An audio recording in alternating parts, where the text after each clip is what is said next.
Greetings to all my loyal followers and first-time visitors. The Harry Potter saga has long captured the hearts of millions across the globe. But as is often the case with legends, behind the curtain of admiration and nostalgia, you'll find the occasional narrative stumble. Writers, no matter how brilliant, are still human.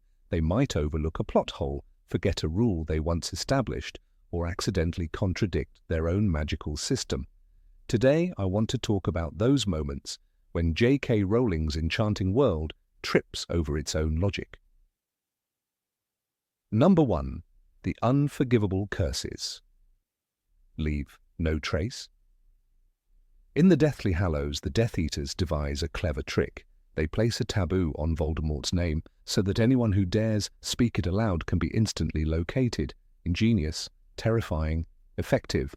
But here's the thing, why not apply the same mechanism to the unforgivable curses? Their incantations are clear-cut, no euphemisms, no ambiguity. Why wasn't there a magical tracking system for every uttered Avada Kedavra? Considering these spells are illegal, wouldn't it make perfect sense and be remarkably useful? Number 2. Dumbledore's Portrait, the Silent Ally. After Albus Dumbledore's death, one would think Harry might seek guidance from his portrait. In the wizarding world, portraits are far from mere paintings. They're sentient echoes of the original person. They talk, joke, remember, and advise. Dumbledore's portrait hangs right in the headmaster's office and, as seen in a scene with Snape, is fully operational. Yet Harry and his friends never once attempt to consult it. Not about the will, not about Horcruxes, not even about Dumbledore's past. A rather glaring omission, don't you think? Number 3. Love potions, the everyday evil. The Imperius Curse is illegal, total control over someone's will. But love potions, in which essentially do the same thing, are sold freely to teenagers. Let's recall Merop Gaunt, Voldemort's mother, ensnared Tom Riddle Sr. using one. Their entire relationship was a lie built on magical coercion. Now imagine a similar potion being sold over the counter at the Weasley twins' joke shop, or smuggled into Hogwarts. Why is no one concerned? Mind control elixirs in a school full of minors, and it takes until book 6 for someone to even raise an eyebrow? Number 4. A second year in Hogsmeade. In Prisoner of Azkaban, a whole subplot revolves around Harry being unable to visit Hogsmeade. He needs a signed permission slip, and of course the Dursleys refuse, so he resorts to sneaky maps, secret passages, and his trusty invisibility cloak. But then in Book 5, surprise, Dennis Creevey, a second year, shows up at a Dumbledore's army meeting in Hogsmeade. Hold on, only third years and above are allowed there. How did he get in? Where were the teachers? Did he rappel down the tower using enchanted bed sheets? Number 5. Wand allegiances, fickle and finicky. Expelliarmus, a basic disarming spell taught early on, but in Book 7 we learn that if you disarm someone, their wand might switch allegiance to you. Wait, does that mean every kid who accidentally disarmed a classmate during practice became the wand's new master? Why didn't Harry's wand switch sides to Neville when he disarmed him? And yet this inconsistent rule suddenly becomes crucial in the final battle. Before that, nobody seemed to care. Number 6. Can prefects take points or not? In Chamber of Secrets, Percy Weasley deducts points from his own house, Gryffindor, as a prefect. But come Book 5, Ron, also a prefect, claims he can't take points. Later, Draco, part of the Inquisitorial Squad, smugly announces that only the squad has the authority to dock points, not prefects. So which is it? Did Percy have the right, or was he just making it up as he went along? Number 7. The Elder Wand and Voldemort's blunder. To control the Elder Wand, Voldemort kills Snape, believing him to be its true master. But as we all know, Draco had disarmed Dumbledore first, so technically the wand's allegiance had already shifted. But here's the kicker. Voldemort didn't kill Snape with his own hand. Nagini did, and while she's under his control, she's still a living creature, even a former human. According to wand law, the killer gains mastery of the wand. So, did Nagini become the new master? And if not, why is Harry treated as distinct from Voldemort, even though they're linked through the Horcrux? Number 8. Divination, mystical nonsense or school subject? One of the strangest subjects at Hogwarts is divination. McGonagall scoffs at it. Dumbledore admits he doesn't really understand it, and even says he only kept the subject on the syllabus to give Trelawney a job. But if true seers are born, not made, why teach divination to everyone? Hermione famously dropped it, citing a lack of logic and substance. So why keep it in a school that supposedly teaches structured, learnable magic? Number 9. Triwizard Tournament spectators saw nothing. The Triwizard Tournament was supposed to be epic, legendary, magic's greatest show, but when it begins, no one sees a thing. First task, dragons, real ones, fire, claws, death. The crowd packs into the stadium, buzzing with excitement. This is it, the moment. Harry steps into the arena, the crowd holds its breath, and then nothing, silence. The dragons are hidden, the champions are out of sight. The stands couldn't see anything beyond the enclosure, the book says. No magical screens, no flying cameras, just roars in the distance, maybe a fireball, maybe a scream. No one knows. They cheer at sounds, they gasp at noise, they watch empty air and pretend it's thrilling.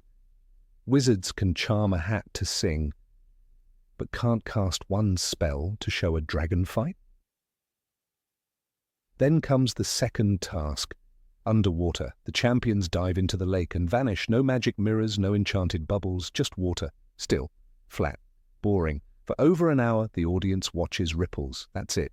Some students nap, others squint, hoping for movement. Nothing could be seen from the surface, not a single splash. Number 10. Trace magic only works when it's convenient. In Prisoner of Azkaban, Harry lies under his blanket. Whispers, "Lumos!" Light bursts from his wand. He reads late at night. In a muggle house, underage, alone. That's illegal. But the Ministry? Silent. No letter, no punishment, nothing. Now rewind to Chamber of Secrets. Hermione fixes Harry's glasses. "Oculus reparo," she says, wand raised. On the train, before school, in public. That's spellwork outside Hogwarts, still underage, still illegal. But again, no Ministry owl, no trace, no one cares. But then comes Order of the Phoenix. Harry uses a Patronus in a dark alley to save his cousin from a Dementor, life or death. Still the Ministry explodes, a howler arrives. You are expelled, just like that. Instant response, no mercy. In Prisoner of Azkaban, Harry blows up Aunt Marge like a balloon. The Ministry shows up, but not to punish him. Fudge smiles. We don't send people to Azkaban for blowing up their aunts. So now it's fine, why? The rules shift, twist, break. 1 minute they scream at a Patronus, the next they ignore a glowing wand or a floating aunt. There's no pattern, only convenience. The law exists when the plot needs it. Number 11. Wizards ignore Muggle technology entirely. Wizards could use phones, but they don't, not ever. Not even when someone's life is on the line. They send owls, birds, flapping through storms, struggling against wind. Sometimes they make it, sometimes they don't. That's the system. In Order of the Phoenix, Sirius is trapped, isolated, begging for news. What do they use? A fireplace. His face flickers in the flames for a few seconds. "You're the last person I want to see," Snape snarls. Then it's gone. Dangerous, fragile. One wrong word, one wrong log, and it's over. A cell phone would have solved it in seconds. Arthur Weasley works in the Ministry. He studies Muggle artifacts. He's obsessed. He calls phones fellitones. He dials wrong, stares at buttons, laughs nervously. Is this thing speaking? It's funny, but also pathetic. He could have learned. He chose not to. In Deathly Hallows, they camp in forests, hide from Death Eaters. Hermione has an enchanted purse that holds tents and books, but no flashlight, no compass, no walkie-talkie, not even a map. She grew up in the Muggle world, but the tech left behind. The Ministry has no computers, no emails, just flying memos on paper wings, quills scratching all day. Want to send a message fast? Use a Patronus. But only a few wizards can, and it doesn't talk back. It's like yelling into a storm and hoping someone hears. Smoke letters fly through the air. They swirl, fade, look cool. But what if it rains? What if it's windy? What if the person's not looking up? No one asks. No one upgrades. Drama matters more than function. The Daily Prophet is stuck in the past. No websites, no alerts, just Owlpost. Paper that arrives late or gets lost or bites you. That's their news cycle. Slow, loud, dumb. Number 12. Magical justice makes absolutely no sense. Azkaban isn't just a prison. It's a horror story, cold, silent, full of screams no one hears. Dementors crawl through the halls. They don't kill you, they erase you, bit by bit, and yet they throw Hagrid in like he's nothing. In Chamber of Secrets, Fudge doesn't ask questions. He just shows up and says, "I'm sorry, Hagrid, it's out of my hands." Hagrid did nothing, no trial, no defense, just fear, and a need to blame someone. Meanwhile, Lucius Malfoy struts through the Ministry in silk robes. He funds Death Eaters, threatens students, slips a cursed diary into the hands of a child, and walks away. No charges, no Azkaban, just a pat on the head and a fresh cane. Harry saves his cousin with a Patronus in Order of the Phoenix. He fights off a soul-sucking monster, and they nearly expel him, break his wand, end his life at 16 for using a defensive spell on a public street in self-defense. Sirius Black spends 12 years in Azkaban. No trial, no questions. They just lock him up. He killed 13 people, Fudge says, but they never checked, never asked, never let him speak. The Ministry didn't need facts. They needed someone to blame. Bellatrix Lestrange tortured the Longbottoms into madness. She earned her cell. But what about the others? Avery, Nott, Malfoy, all claimed they were under the Imperious curse. The Ministry nodded, believed every word. Convenient, isn't it? Stan Shunpike gets arrested in Half-Blood Prince. A loudmouth, not a killer, not a Death Eater, just a boy who said the wrong thing. The Ministry throws him in Azkaban, not for justice, for headlines. We got one, they say. But they didn't. The rules are fake. The justice is a mask. And in the wizarding world, fear speaks louder than truth. Number 13, Polyjuice Potion. Works, however, the plot needs it to. In Chamber of Secrets, Polyjuice Potion has limits. Harry becomes Crabbe. Ron becomes Goyle. They look perfect, but the voices? Still their own. You sound just like yourself, Hermione warns. They grunt to hide it. Malfoy buys it for a moment, but he's suspicious. The potion only changes the outside, that's the rule. Then Goblet of Fire throws that rule out the window. Barty Crouch Jr. drinks the same potion, becomes Mad-Eye Moody, not just in body, in voice, in attitude, in every detail. He grumbles, he shouts. Constant vigilance, he barks, he limps. The magical eye spins wildly. It's flawless, too flawless. No one notices, not Snape, not McGonagall, not even Dumbledore. And these people knew the real Moody, trained with him, fought beside him. How did Barty copy everything? With just a potion? It makes no sense. Harry couldn't pull that off. Hermione couldn't. In Deathly Hallows, when everyone turns into Harry, their voices stay the same. It's too risky to try copying his voice, Lupin says. So the rule returns. The potion doesn't touch the vocal cords, except when it does.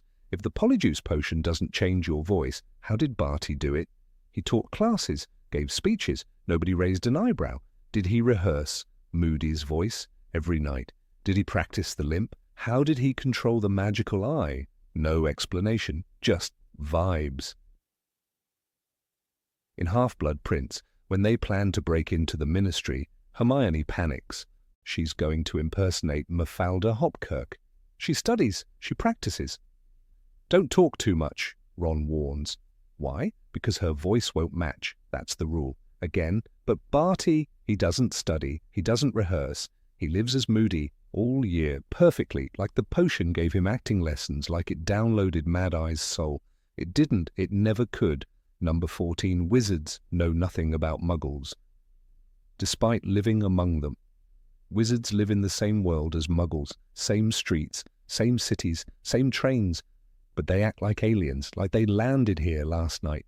No clue how anything works, no interest in learning. It's not just strange, it's unsettling. Seamus Finnegan has a Muggle dad, grew up in a Muggle house. But we never hear him explain a thing. No stories about TVs, no jokes about microwaves, nothing. Once a kid steps into Hogwarts, it's like the Muggle world vanishes. Poof, gone, replaced by cauldrons and candles. Hagrid bursts into the hut on the rock. Harry stares at him, confused. Hagrid is shocked. Blimey, Harry, didn't you ever wonder where your parents learned it all? But no one is shocked when wizards ask what electricity is or why Muggles wear ties. That's just quirky. No one questions it. The Ministry of Magic hides under London. You enter through a red phone booth, a real Muggle object. Wizards ride it every day, but they still call wires funny little ropes. They dial numbers at random. Can you believe they use this to talk? A witch giggles as if flu powder is more advanced. The night bus speeds through Muggle streets in Prisoner of Azkaban. It jumps, swerves, vanishes, no Muggle crashes, no one asks how. Stan Shunpike grins like it's a game. But what if they hit someone? What if a camera catches it? Wizards don't plan, they just trust magic to hide the mess. Diagon Alley is behind a wall, a brick wall in the back of a pub. Anyone could stumble in, a child, a tourist, a man with a camera, but wizards act like no one ever will. Like Muggles are blind, they're not. They see, they remember. Wizards just pretend they don't. Number 15, Harry's scar. Only hurts when it's dramatically appropriate. In Sorcerer's Stone, Harry's scar is supposed to warn him. It burns when Voldemort is near, that's the rule. But something doesn't add up. Quirrell has Voldemort living on the back of his head all year, right under Harry's nose. Yet the scar, silent, no warning, no pain, not even a twinge. It only burns when Quirrell takes off the turban. Why then? Why not before? Harry shook his head and said, "It's you, you're the one." But his scar should have known long before his brain did. Things get worse in Chamber of Secrets. The diary, a Horcrux, a living piece of Voldemort's soul. Harry touches it, talks to it, spends weeks with it. Still no scar pain, nothing, not even when Riddle walks out of the diary and talks to him. "Voldemort was my past, present and future," he says. But Harry's scar just sits there, useless. It's like it only reacts when the plot needs drama. Otherwise, it's asleep. In Goblet of Fire, Harry wakes up screaming. He dreamed of Voldemort and Wormtail. His scar is on fire. It had never hurt like that before, he thinks. But Voldemort is in Albania, far away. Yet the scar burns across countries. How? And if distance doesn't matter, why didn't it react in Hogwarts when he walked past Quirrell every day? By order of the Phoenix, the scar isn't just hurting, it's a full-on broadcast system. Harry feels Voldemort's emotions, his anger, his triumph. He's happy, Harry tells Dumbledore. Later, he's furious. The scar is now a walkie-talkie. Why wasn't it like that in earlier books? Why didn't it scream when Ginny nearly died from the diary? Even Dumbledore's logic wobbles. In Half-Blood Prince, he says the scar is a connection, a piece of soul meeting another. Number 16, Thestrals, randomly become visible. It was the start of Harry Potter's 5th year at Hogwarts when the world subtly shifted. As he stood on the gravel road before the Thestral-drawn carriages, an unsettling sensation overtook him. The creatures pulling the carriages were no longer invisible. For the first time, Harry saw them, skeletal horses with leathery wings, eyes like white stones, and a presence that echoed death itself. Luna Lovegood stood beside him, her voice calm, her gaze distant, as she said, "You're just as sane as I am." Thestrals were not new to Hogwarts. The carriages had always been pulled by them. What was new was Harry's ability to see them. But this revelation struck a curious chord. Why only now? He had seen death before. He had watched it strike without mercy. The death of Cedric Diggory at the end of Harry's 4th year was not just visible. It was violent, raw, and unforgettable. Cedric's body fell with a thud in the graveyard, lifeless before it touched the ground. Harry watched in horror as Voldemort raised his wand and whispered, "Avada Kedavra," without a trace of remorse. That moment was vivid in Harry's memory. The green flash, the vacant eyes, the lifeless form crumpling beside him. A death witnessed in full clarity. And yet, when Harry boarded the carriage that same night to leave Hogwarts after the Triwizard Tournament, the Thestrals remained hidden from him. Rowling herself wrote, "They set off toward the gates of the castle, the carriages moving apparently of their own accord." There was no mention of the skeletal beasts, no shock or confusion at seeing them, no reaction from Harry that could suggest a shift in perception. How then, by the logic of the magical universe, did Harry not see them? The explanation offered years later by J.K. Rowling was that the trauma of witnessing death needed time to settle, that it was not the act of seeing death, but the full, emotional comprehension of it that enabled one to perceive Thestrals. But this answer raises more questions than it solves. Harry was 1 year and 4 months old when his mother, Lily Potter, was killed by Voldemort. It happened before his very eyes. He was in her arms. He heard her scream. He saw the green flash. The image, though blurred by infancy, was branded into his subconscious. Later, the Dementors would force it to the surface. The screams, the cold, the horror. It was death. It was witnessed. And it left a permanent scar, not just on his forehead, but deep within his soul. And yet Harry did not see Thestrals during his first year at Hogwarts, nor the second, nor the third or fourth. Every time he travelled to and from the school, he rode in one of the carriages, those mysterious, seemingly self-propelled carts that glided silently over gravel paths. Not once did he question the mechanics. Not once did he notice the creatures pulling them. Rowling tried to explain it away. He was too young, she said in an interview. He didn't really understand what he'd seen. It wasn't a conscious, processed experience. But is that enough? When Harry faced the Dementors, it was Lily's death that surfaced. That memory, more than any other, defined him. And if emotional processing is the key to seeing Thestrals, then surely the image of his mother's death coupled with years of guilt, trauma, and nightmares was sufficient. Moreover, Cedric's death was not something Harry needed time to digest. The weight of it crushed him immediately. He wept over Cedric's body. He fought to bring it back. He felt responsible. In Order of the Phoenix, Rowling writes, he had nightmares every night. He saw Cedric die again and again. There was no delay in his emotional reaction. The pain was instant. So why didn't the Thestrals appear to him then? Why did they wait until the following September, as though cued by narrative convenience? One could argue that Rowling wanted to introduce the creatures for thematic reasons. The 5th book was darker, more introspective, and full of death. Thestrals embodied this shift. Their appearance was symbolic, but the Harry Potter universe is one of strict magical logic.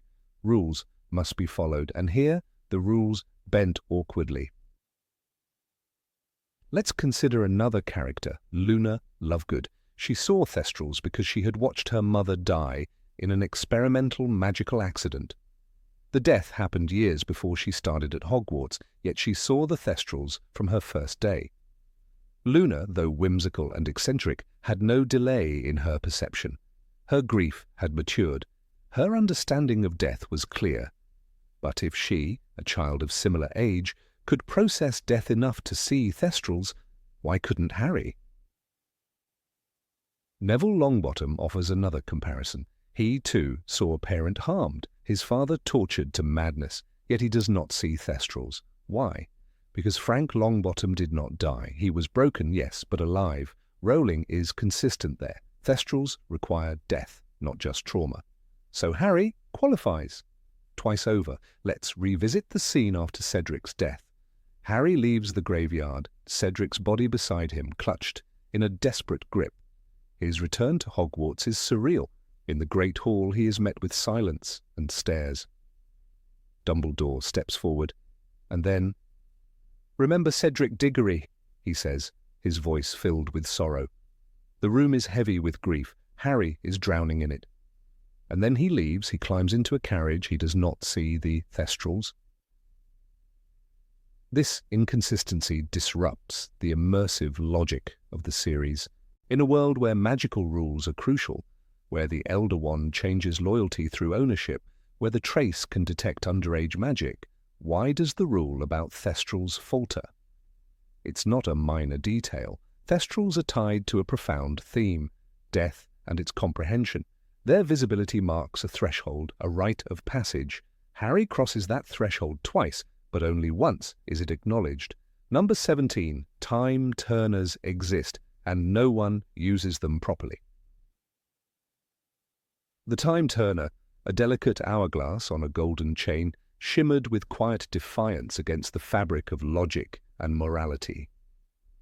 Introduced in Harry Potter and the Prisoner of Azkaban, it allowed Hermione Granger to attend more classes than physically possible. Later, in a daring act of heroism, it helped save both Sirius Black and the Hippogriff Buckbeak from unjust executions. But this small, glittering device held the power to rewrite history, and no one, it seemed, truly grasped its potential. Or perhaps they did, and the truth was simply too dangerous to admit. Time travel in the wizarding world is not a mere fantasy. It is a sanctioned, documented, ministry-regulated practice. "We're breaking one of the most important wizarding laws," Hermione whispered to Harry as they slipped back 3 hours into the past, Book 3. But if such laws could be broken to save 2 innocent lives, why not to prevent the rise of the darkest wizard in modern history? Voldemort's return wasn't a surprise. Sybil Trelawney's prophecy, overheard by Severus Snape, and partially relayed to Lord Voldemort, had already set a grim path in motion. The one with the power to vanquish the Dark Lord approaches. Everyone in the Order of the Phoenix knew danger was growing. Why then did no one suggest using the Time Turner to prevent key events in Voldemort's return? The answer, as the books imply, is caution or fear. But fear of what? In Book 3, Dumbledore entrusts Hermione with the device and carefully tells her, "You must not be seen." He knows the dangers. Awful things happen to wizards who meddle with time. But Dumbledore is also a man of secrets, a master of silent burdens. Did he know more than he let on? Could he, of all people, not have orchestrated a broader use of the Time Turner? Imagine it.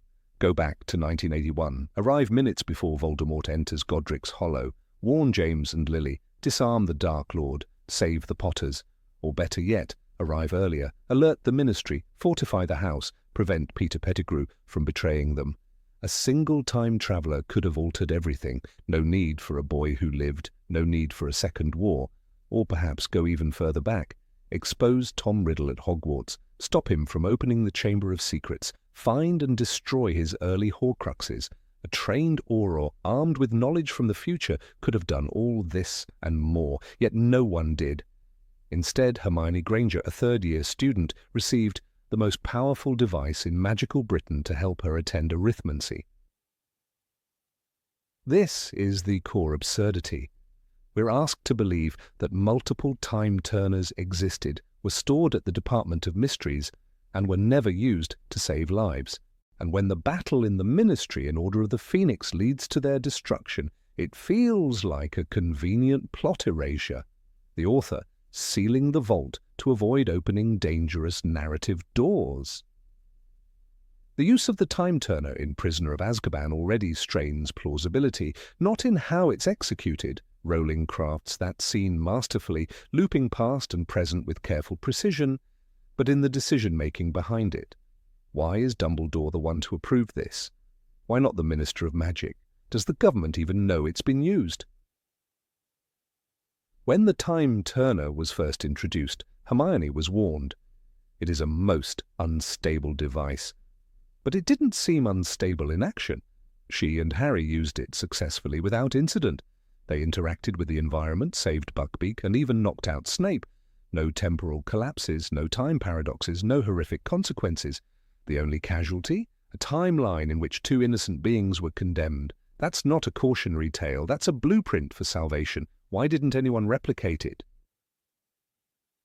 One could argue that using the time turner for large-scale events is too dangerous, but that argument falls apart when one considers the stakes. The First and Second Wizarding Wars claimed countless lives.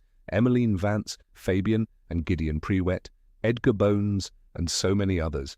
Couldn't one mission back in time, even a few hours, save an entire family from Voldemort's Death Eaters? The truth might be simpler. Time turners were never meant to exist at all. In The Cursed Child, a play Rowling co-wrote, a new generation of witches and wizards discovers an illegal time turner that allows travel beyond the 5-hour limit mentioned in earlier books.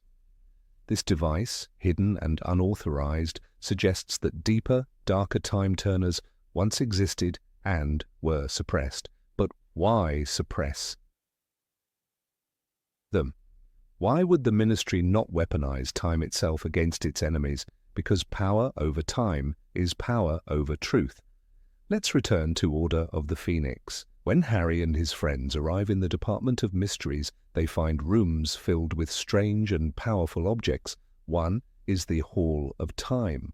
They passed through a large circular room and came into a long chamber, lit by lamps hanging low on golden chains. The walls were filled with ticking clocks. Time, it turns out, is not just a concept in the magical world. It is a force, a thing to be studied and contained. The room containing the time turners is destroyed during the battle with the Death Eaters. It collapses in an explosion of spinning glass and vanishing moments. We're told the devices are all lost. But are they? What if the destruction was staged? A cover-up? The Department of Mysteries is not known for transparency. The unspeakables who work there operate in silence. If time turners truly were that dangerous, why were they kept at all? Why were they accessible during a time of rising war? And why would the Ministry, famously bureaucratic and corrupt, allow such devices to be destroyed without a full investigation? We're led to believe that the only function of the time turner was academic. "I've been using it all year to go to more lessons," Hermione says, but that logic is self-defeating. If time turners are too dangerous for real missions, why are they safe enough for school children? It is absurd to think that saving Buckbeak was a one-time exception. What about Cedric Diggory? What about Dumbledore himself? In Half-Blood Prince, Snape kills Dumbledore atop the astronomy tower. Couldn't someone have gone back 5 minutes to stop it? Or 10? The castle was full of people that night. Number 18, Pettigrew's life debt was a total waste. When Harry Potter pointed his wand at the trembling figure of Peter Pettigrew in the Shrieking Shack, the boy made a choice that would echo far beyond that night. "I don't think my father would have wanted his best friends to become killers," Harry said, his voice steady with youthful conviction. In that moment, Harry spared the man who had betrayed his parents to Voldemort, and Albus Dumbledore later confirmed that such mercy carried weight. "When one wizard saves another wizard's life," he told Harry in The Prisoner of Azkaban, "it creates a certain bond between them, and I'm much mistaken if Voldemort wants his servant in the debt of Harry Potter." It was not just a moment of pity. It was supposed to mean something. But as the series reached its climax, the significance of this bond faded into a vague whisper, an abandoned thread in a tapestry once tightly woven. Peter Pettigrew, once a cowardly Gryffindor known as Wormtail, had chosen survival over loyalty. He betrayed James and Lily Potter, framed Sirius Black, and lived as a rat for 12 years. When he was finally unmasked, we expected consequences, not just punishment, but narrative weight. The fact that Harry had shown him mercy should have set a powerful domino in motion. In classic storytelling, the life debt would bind Wormtail, leading him to a redemptive or critical moment.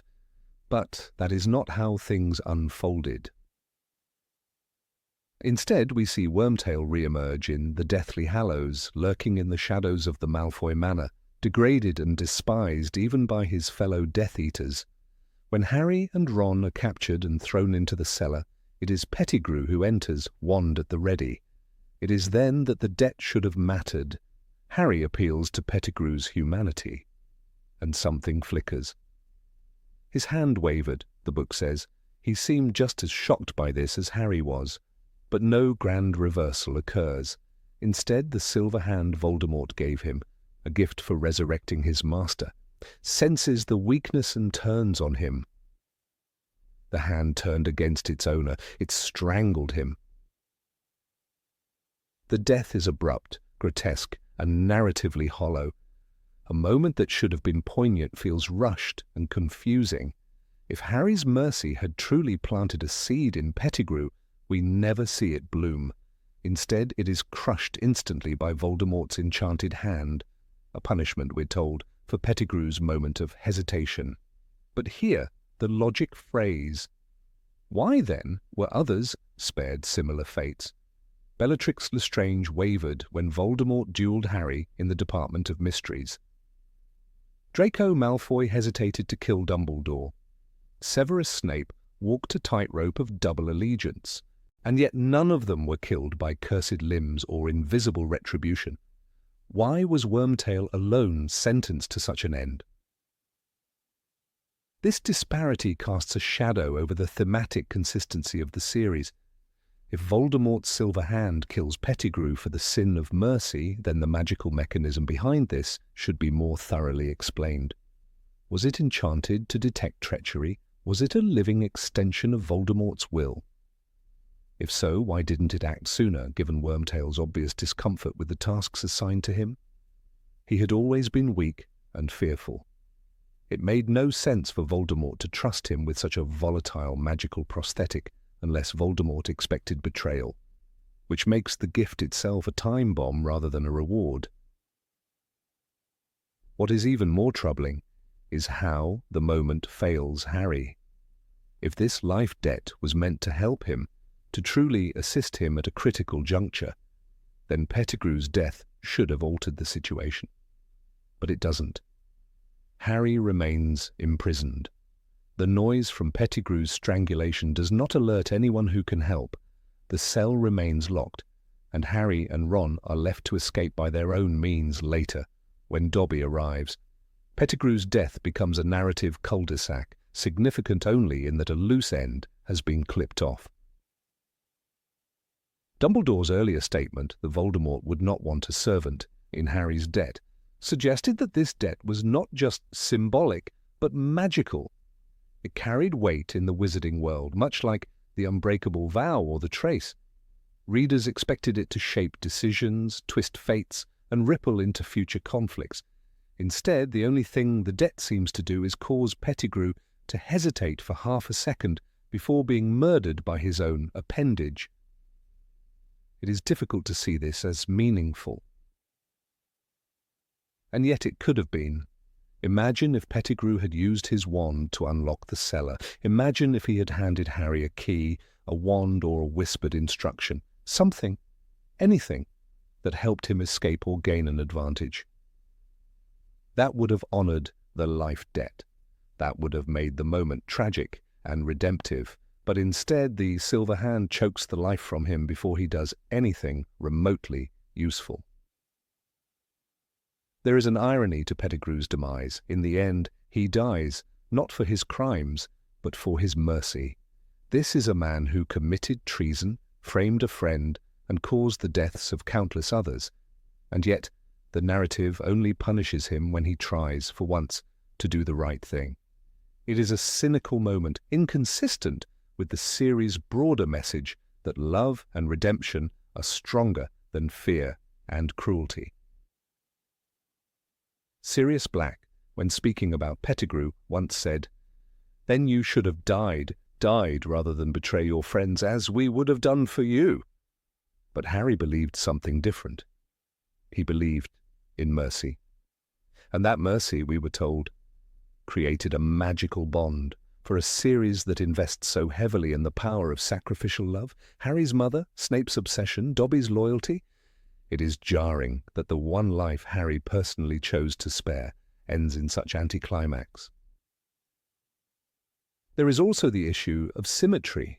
The series thrives on patterns and callbacks, the Elder Wand changing allegiance, the Locket Horcrux being destroyed by the same sword that once killed the Basilisk, the echoes of Harry's childhood recurring at the final battle in Hogwarts. Pettigrew's life debt had the potential to be part of this symphony, a minor chord resolving at the crescendo. Instead, it falls silent before the finale. Number 19. Hogwarts security is practically non-existent. In the magical world, Hogwarts School of Witchcraft and Wizardry is spoken of with reverence. Hogwarts is one of the safest places in the world, Hagrid tells Harry in The Sorcerer's Stone. And yet, as the years unfold, we come to understand a darker, less comforting truth. Hogwarts might not be as secure as its legend suggests. Behind its moving staircases and talking portraits lies a castle riddled with blind spots, gaps in surveillance, and an unsettling ease of infiltration. I would say, let us begin with the very first book. Professor Quirrell, the stammering, twitching Defense Against the Dark Arts teacher, is in truth harbouring the darkest force known to wizards. Voldemort himself has attached to the back of Quirrell's head like a parasite, whispering instructions, influencing events, and yet no one notices, no portrait, no spell, not even Dumbledore, whose wisdom is praised in every corridor. When Harry first meets Quirrell, there is no indication of a background check, no magical verification. Just like that, the Dark Lord walks the halls of Hogwarts, hidden beneath a turban. This theme repeats more boldly in The Goblet of Fire. Barty Crouch Jr., one of Voldemort's most devoted followers, uses Polyjuice Potion to assume the identity of Mad-Eye Moody, a paranoid ex-Auror known for his magical eye and constant vigilance. For an entire school year, Barty Crouch Jr. operates undetected within Hogwarts.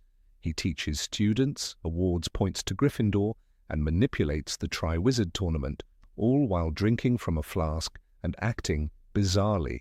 Not one professor, not even Dumbledore, questions him. The man everyone believes to be Mad-Eye Moody turns out to be an imposter with the most dangerous intentions. The real Moody would never have put Harry's name in the goblet, Dumbledore says grimly. Yet, he had. When Bellatrix Lestrange breaks out of Azkaban, the wizarding world panics. The Ministry sends Dementors to Hogwarts for protection, ignoring the trauma they inflict on students. These creatures do not offer real safety. They are a symbol of desperation. In The Prisoner of Azkaban, Sirius Black, one of the most wanted men in the wizarding world, manages to enter Hogwarts multiple times. He breaks into the Gryffindor dormitory and stands over Ron's bed with a knife. The fat lady's portrait is slashed. Alarms go off, but Sirius still gets in. And how does he do it? By turning into a dog. Hogwarts' famed security fails to detect an unregistered animagus. Even Luna Lovegood, a harmless character certainly, but a revealing example, manages to enter the Hogwarts grounds in the Half-Blood Prince to escort Harry Potter. At that time, Luna is not a student. She travels via the Hogwarts Express and simply walks in. No protective enchantments stop her. No enchantments recognize her as an outsider. It's a casual visit, and yet it underlines how permeable the school really is. The true catastrophe arrives in the 6th book when Draco Malfoy orchestrates a large-scale invasion of the school. Using a vanishing cabinet, hidden for years in the Room of Requirement, he creates a portal between Hogwarts and Borgin and Berks. The idea that such a dangerous device could go unnoticed for so long is staggering. Malfoy's mission is not a one-day operation. He spends months repairing the cabinet, sneaking Death Eaters into the school grounds. When the attack finally begins, the chaos is immense. Dumbledore dies on the astronomy tower, and the battle that follows is proof of how easily the safest place in the world can be compromised. What is particularly jarring is the fact that no professor seems to have knowledge of the vanishing cabinet. Filch doesn't report its sounds. The portraits don't mention suspicious activities in the Room of Requirement. Dumbledore himself seems unaware, and the Room of Requirement, ironically, is meant to provide what one needs most. In Malfoy's case, it provides secrecy. Going further back in time, even in Chamber of Secrets, we see signs of this fragile defense. A basilisk slithers through the plumbing, petrifying students. The creature is massive, ancient, and deadly, and yet no one notices its movements. No spell alerts the staff to a student being controlled by Voldemort's diary. No adult recognizes the danger when Harry speaks Parseltongue, a language famously associated with dark wizards. By order of the Phoenix, Umbridge, a ministry plant, seizes control of the school. Her surveillance is brutal, yet, ironically, even under her rule, Dumbledore's army meets regularly under her nose. The Room of Requirement, again, offers protection from every spell and enchantment she casts. This raises questions. If a group of students can hide their activities so well, what about someone with darker ambitions, Ulma?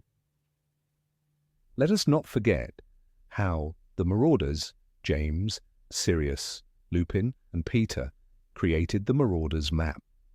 A piece of parchment more powerful than any ministry detection spell. The map shows everyone in the castle in real time. It even shows secret passageways that no adult ever seems to monitor. Filch never finds them, professors never block them. How could 4 students develop such a powerful tool, and yet the school's own defenses fail to replicate or prevent its use? In the Sorcerer's Stone, the trio of first years, Harry, Ron, and Hermione, manages to bypass every enchantment guarding the stone. They get past Fluffy by playing music. They fall through a trapdoor. They play life-sized wizard's chess. They solve logic puzzles. All of this is meant to protect a powerful, magical artifact, and yet it is vulnerable to 11-year-olds. The Forbidden Forest is another paradox. It is filled with centaurs, acromantulas, and worse. First years are forbidden to go there, but they are sent into it as punishment.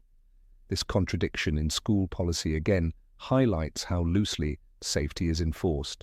When Harry and Draco encounter a shadowy figure drinking unicorn blood, it is Voldemort again, in the woods, feeding, while students wander nearby with lanterns. Even Peeves, the poltergeist, runs rampant. He is not controllable, not helpful, and not particularly bound by any rules. He throws objects, torments students, and is, by all accounts, a chaotic force. Why is he allowed to remain in a place supposedly designed to protect children? Perhaps the most chilling moment comes in Deathly Hallows when Snape becomes headmaster. The Carrows, Death Eater siblings, enforce rules with cruelty. Students are tortured. The castle becomes a prison. And yet even then, Harry, Ron, and Hermione re-enter the school using the very passageways the Marauders once charted. A hidden tunnel from the Hog's Head brings them in. Aberforth Dumbledore aids them. Once more, secret entrances provide access no matter who claims control. It is the inconsistency that is most damning. Sometimes the school is impenetrable. Sometimes it isn't. Sometimes enchantments protect students. Sometimes they fail completely. Characters come and go with startling ease. No one can apparate or disapparate inside the grounds, McGonagall tells the class.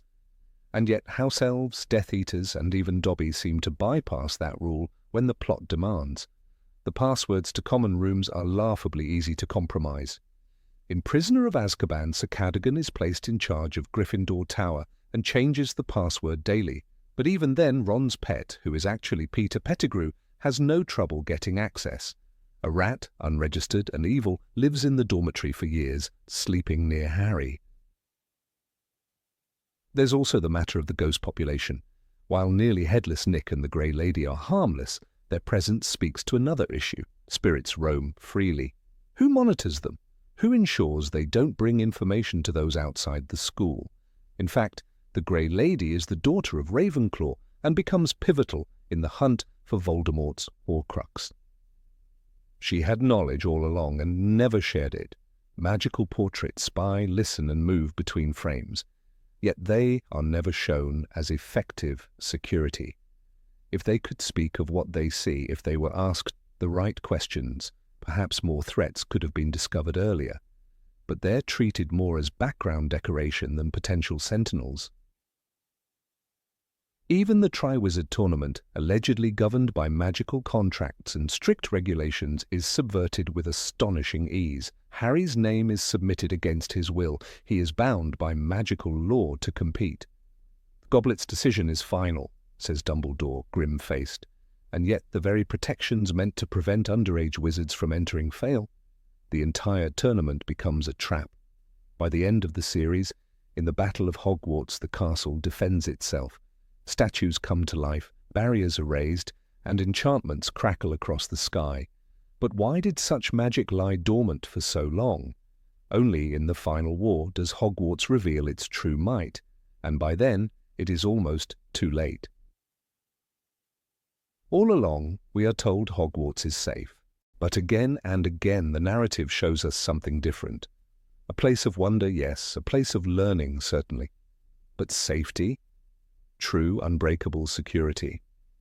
That, it seems, was always an illusion, a well-told tale wrapped in enchantments that served more to comfort than to protect. Number 20. Sirius gave Harry a mirror, and everyone forgot about it. The mirror lay hidden at the bottom of Harry's trunk, nestled beneath a tangle of old socks and the forgotten remains of last summer's Honeyduke's stash.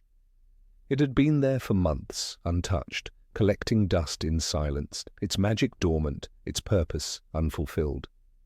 Sirius had given it to him as a gift, casually, almost shyly, not long before Christmas. "Use it if you need me," Sirius had said, eyes glinting with the reckless warmth that always danced just beneath his ragged surface. "We can talk, face to face, like Muggle two-way mirrors. James and I used them all the time at school. Yash." Harry had nodded, tucking the square into his belongings with a vague promise to himself to look at it later. But later never came, not until it was too late.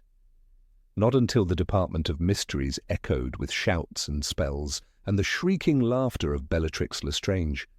Not until Sirius Black lay on the floor beyond the veil, his body swallowed by that archway, vanishing as though the world had blinked and forgotten he'd ever been.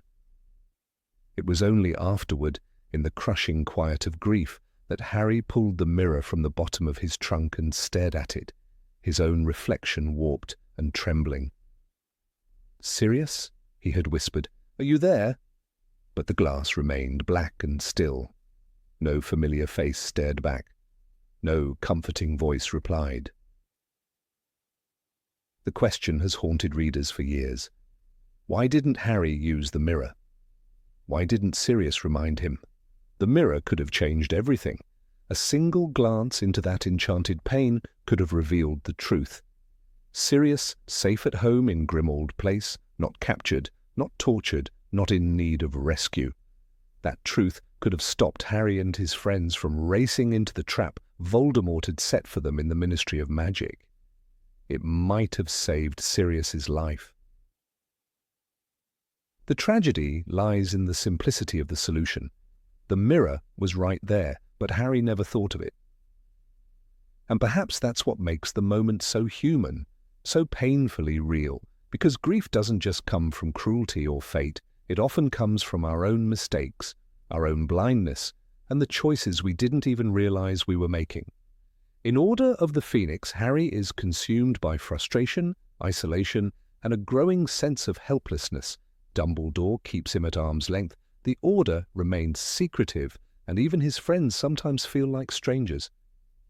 So, when he sees the vision, Sirius writhing under Voldemort's curse in the Hall of Prophecies, it cuts through him like a blade. He's got Sirius. He's got him, Ron, I saw it. No one questions the vision's truth. Harry doesn't stop to verify. Hermione, the voice of reason, pleads with him to think, to pause. "What if it's a trap?" she asks, her voice trembling with urgency. "What if he's just trying to lure you there?" But logic collapses under the weight of panic. And perhaps, had Harry remembered the mirror in that moment, had he reached for it instead of grabbing for Floo powder or the first portkey he could conjure, he might have seen Sirius's face smirking from the other side, safe and sound in the kitchen at Grimmauld Place, and everything might have changed.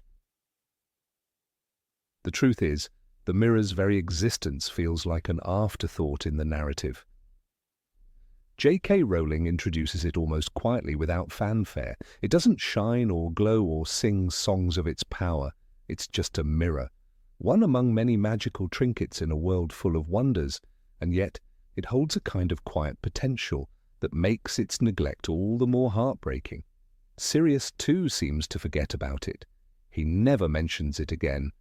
Not during their urgent exchanges through the fireplace, not when he sends letters, not even as Harry's frustrations grow deeper and his fears more frantic. Why? Was it simply an oversight? Or perhaps did Sirius assume Harry had dismissed it as a childish toy? Maybe Sirius thought, like so many adults do, that the things which brought comfort in youth lose their worth in times of real danger. But Sirius should have known better. He had given that mirror to James once, used it to whisper across dormitories and detention halls and secret mischiefs. He knew its value. So why didn't he say just once, "Use the mirror, Harry, check before you act"? Instead, Sirius is pulled into Harry's storm of fear and impulsive loyalty. The connection between them, so fierce, so stubborn, is both their strength and their doom. Harry acts because he cannot bear the thought of losing Sirius, and Sirius, reckless and restless, fights his way into the Ministry because he cannot let Harry face danger alone. The tragedy feeds itself in a loop. They save each other right into the grave. The mirror surfaces again only when Harry unearths it after the battle, desperation in his voice. "Sirius?" he begs the glass. "Sirius, are you there?" But it's too late. The connection is broken, not because the spell has failed, but because the other mirror lies shattered, its bearer gone beyond reach. "I should have used it," Harry whispers later, bitter and hollow. "I should have looked." In Deathly Hallows, the mirror returns, broken, mysterious, in the possession of Aberforth Dumbledore.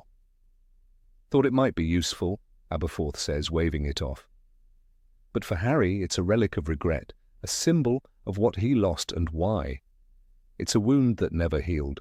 That fragment of glass becomes a silent reminder of his failure to see what was right in front of him. And yet, the mirror also becomes his salvation. Aberforth sees Harry's eye in that shard and sends Dobby to rescue them from Malfoy Manor. The mirror that once symbolized missed chances now offers redemption. It doesn't erase the past. It doesn't bring Sirius back. But it gives Harry a second chance not to repeat the same mistake.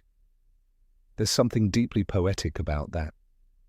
Rowling plants the mirror like a seed of sorrow, lets it lie dormant through pain and loss, and finally blooms it into hope at the story's end. It's not neat. It's not satisfying in the way a plot device is supposed to be, but it's honest, because in life we often realize the importance of something only after it's too late to act. Still, readers can't help but wonder, was the mirror simply a device to deepen Harry's guilt? To make us ache a little more for Sirius's death? Could Rowling have used it to create a more logical, more strategic path out of danger? Or was its neglect a deliberate choice, a narrative metaphor for all the moments in life when we fail to use the tools we already have?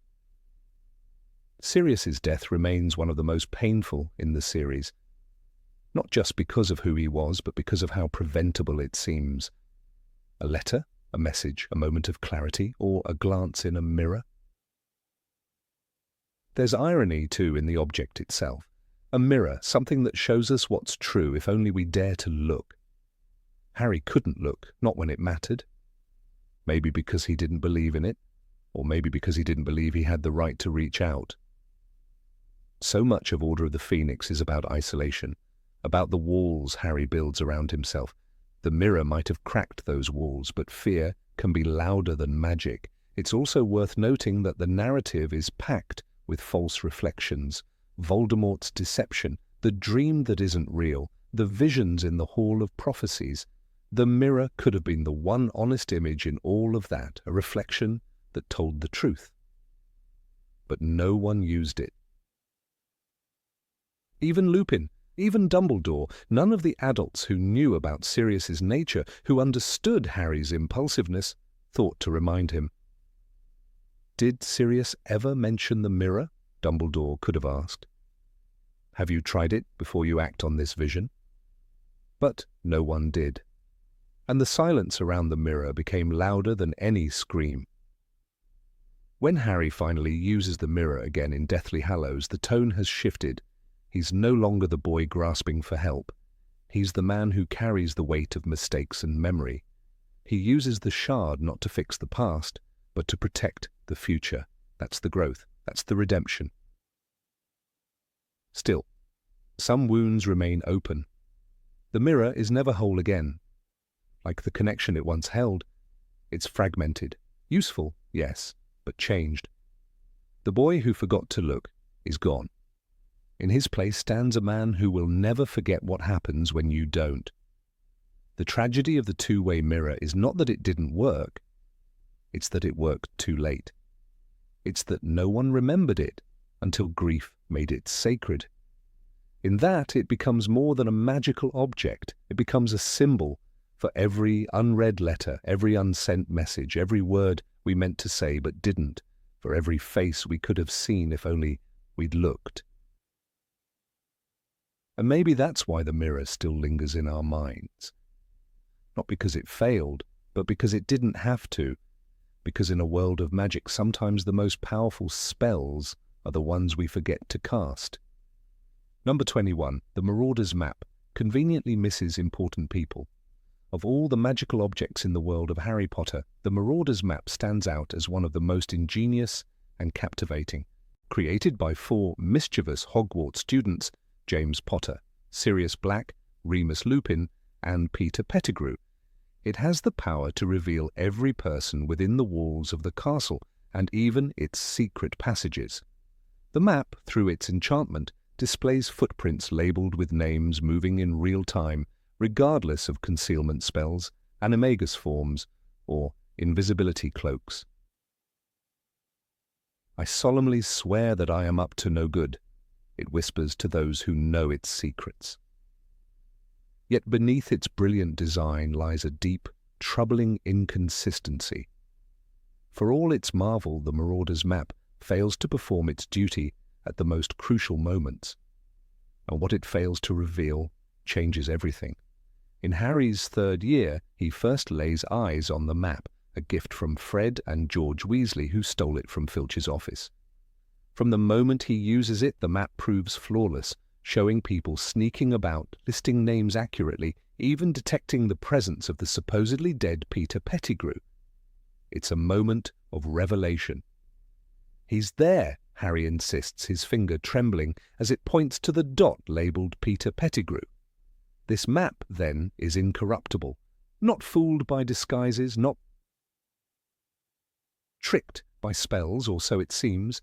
And yet in his 1st year, Harry spends months in the same corridors, classrooms, and even dungeon levels as Professor Quirinus Quirrell, the man with a nervous stutter, pale skin, and a faint odour of garlic.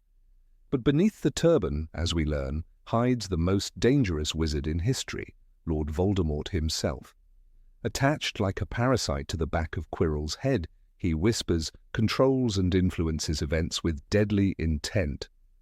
The Marauder's Map, which should list both Quirrell and Voldemort, never raises a single alarm.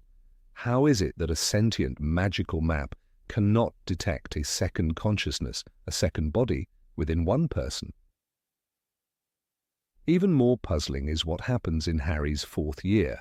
Alastor Mad-Eye Moody arrives at Hogwarts to take the position of defense against the dark arts teacher. The real Moody, however, is imprisoned in a magical trunk, and the man walking the halls is Barty Crouch Jr., a Death Eater using Polyjuice Potion to impersonate him.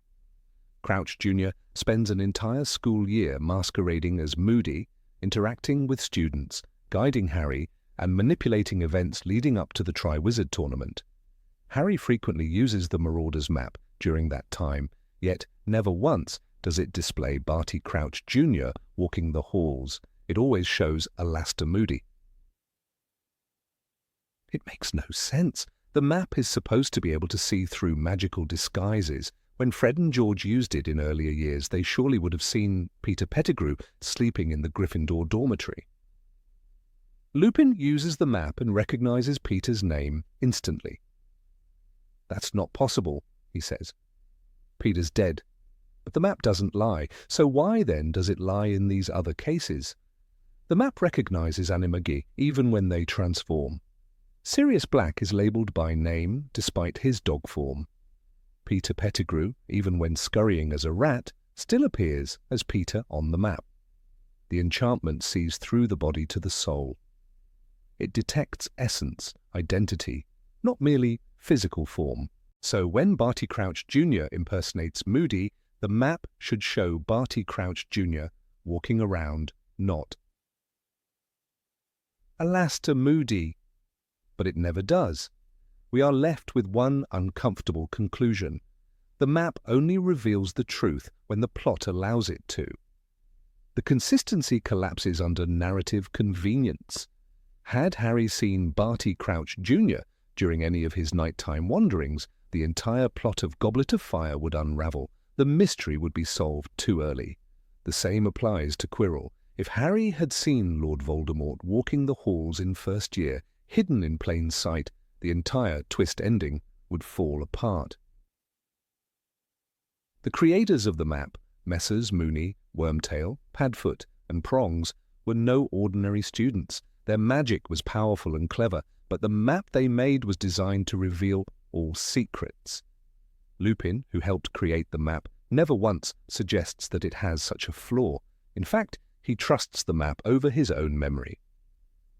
When he sees Peter on the map in Harry's third year, he is stunned, but he never doubts the map's accuracy. Let's return to Quirrell. During Harry's first year, there were countless opportunities for the map to expose him. Had it been in Harry's hands then, it would surely have shown Quirinus Quirrell walking the halls. But what of Voldemort? Would it have also shown Lord Voldemort moving in tandem behind Quirrell's head? Or hovering in place while Quirrell moves, indicating a spiritual hitchhiker?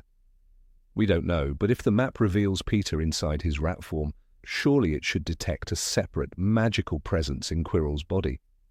And yet it does not. And what of Ginny in Chamber of Secrets? She is under the influence of Tom Riddle's diary, possessed, manipulated. The map is never used during that year, but one must wonder, would it have revealed the truth? Would it have shown Ginny Weasley standing in the girls' bathroom, her name flickering, or perhaps even replaced by Tom Riddle? Given the map's apparent powers, it should have. And if so, the events of that book would also have crumbled, the mystery solved too soon. Let us not forget the Room of Requirement. In the final books, we learn that the Marauder's map cannot detect anyone inside that room. The Room of Requirement doesn't show up on the map, does it? Harry asks. No, Hermione answers, it's hidden. And yet that room is a part of the castle. Why is it immune to the map? The answer again is narrative convenience. If Harry could see Draco Malfoy lurking inside the Room of Requirement, building his vanishing cabinet, the entire mystery of Half-Blood Prince would fall apart.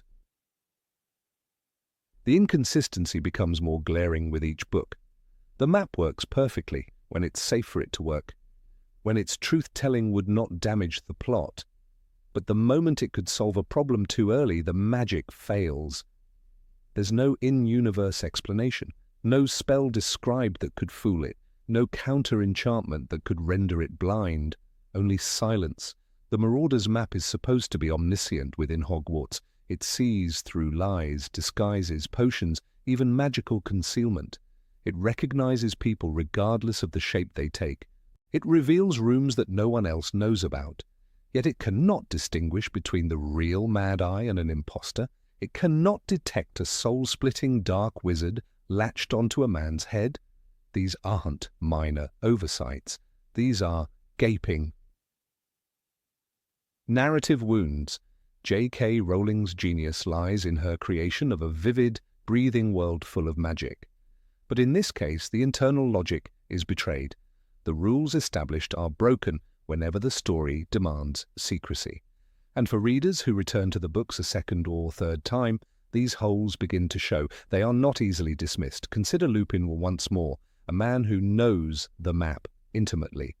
When he sees Peter Pettigrew's name, he trusts the map. Yet he never once noticed Peter sleeping in the Gryffindor dorms before.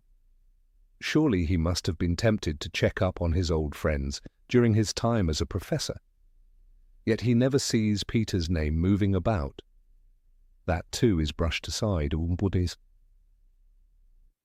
If the Marauder's map were a real magical artifact, its behavior would be infallible. It would not be fooled by potions, disguises, or dual occupancy. It would be like a magical surveillance system immune to trickery. But it's not. It's a narrative tool, brilliant when needed, conveniently faulty when not. A map that reveals everything except when the truth is too dangerous to the story. Readers love the Marauder's map for its creativity, its rebellious spirit. But if we hold it to the same standards as other magical objects in the series, like the invisibility cloak, the pensieve, or the time turner, it fails. It contradicts itself, and that undermines its magic. One might argue that magic by nature is mysterious and unpredictable, but that would be a cheap excuse. Rowling's world, while magical, follows strict rules. Wands choose the wizard. Unforgivable curses are instantly recognized. Horcruxes behave in specific, dangerous ways. But the map? It shifts its logic to serve the plot. Ultimately, the Marauder's map is not broken. It is silenced. It is told not to speak at key moments. Not because someone cast a spell on it, but because the story needs it to remain quiet. And that is the true contradiction. The map knows, it sees, but it is not allowed to tell, and perhaps that is its greatest magic and its greatest betrayal. Number 22, Harry has a Horcrux inside him, but suffers no side effects. Harry Potter lived for 17 years with a piece of Voldemort's soul buried deep within him, and yet neither he nor those closest to him ever truly noticed.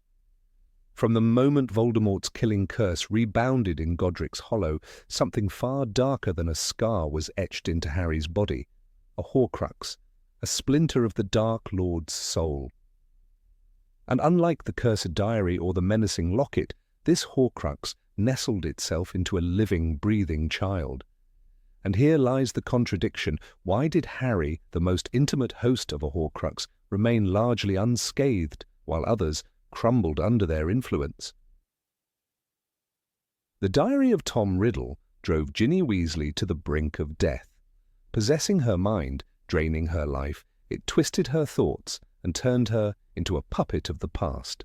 She confided in the diary, unaware that each word she wrote bled her essence into Voldemort's soul fragment. The diary, Dumbledore later said, was a Horcrux. It worked because it could manipulate, speak, lie. It used Ginny. But then why didn't the Horcrux inside Harry speak? Why didn't it lie? Why didn't it try to take over the boy who lived? The locket of Salazar Slytherin was another beast entirely.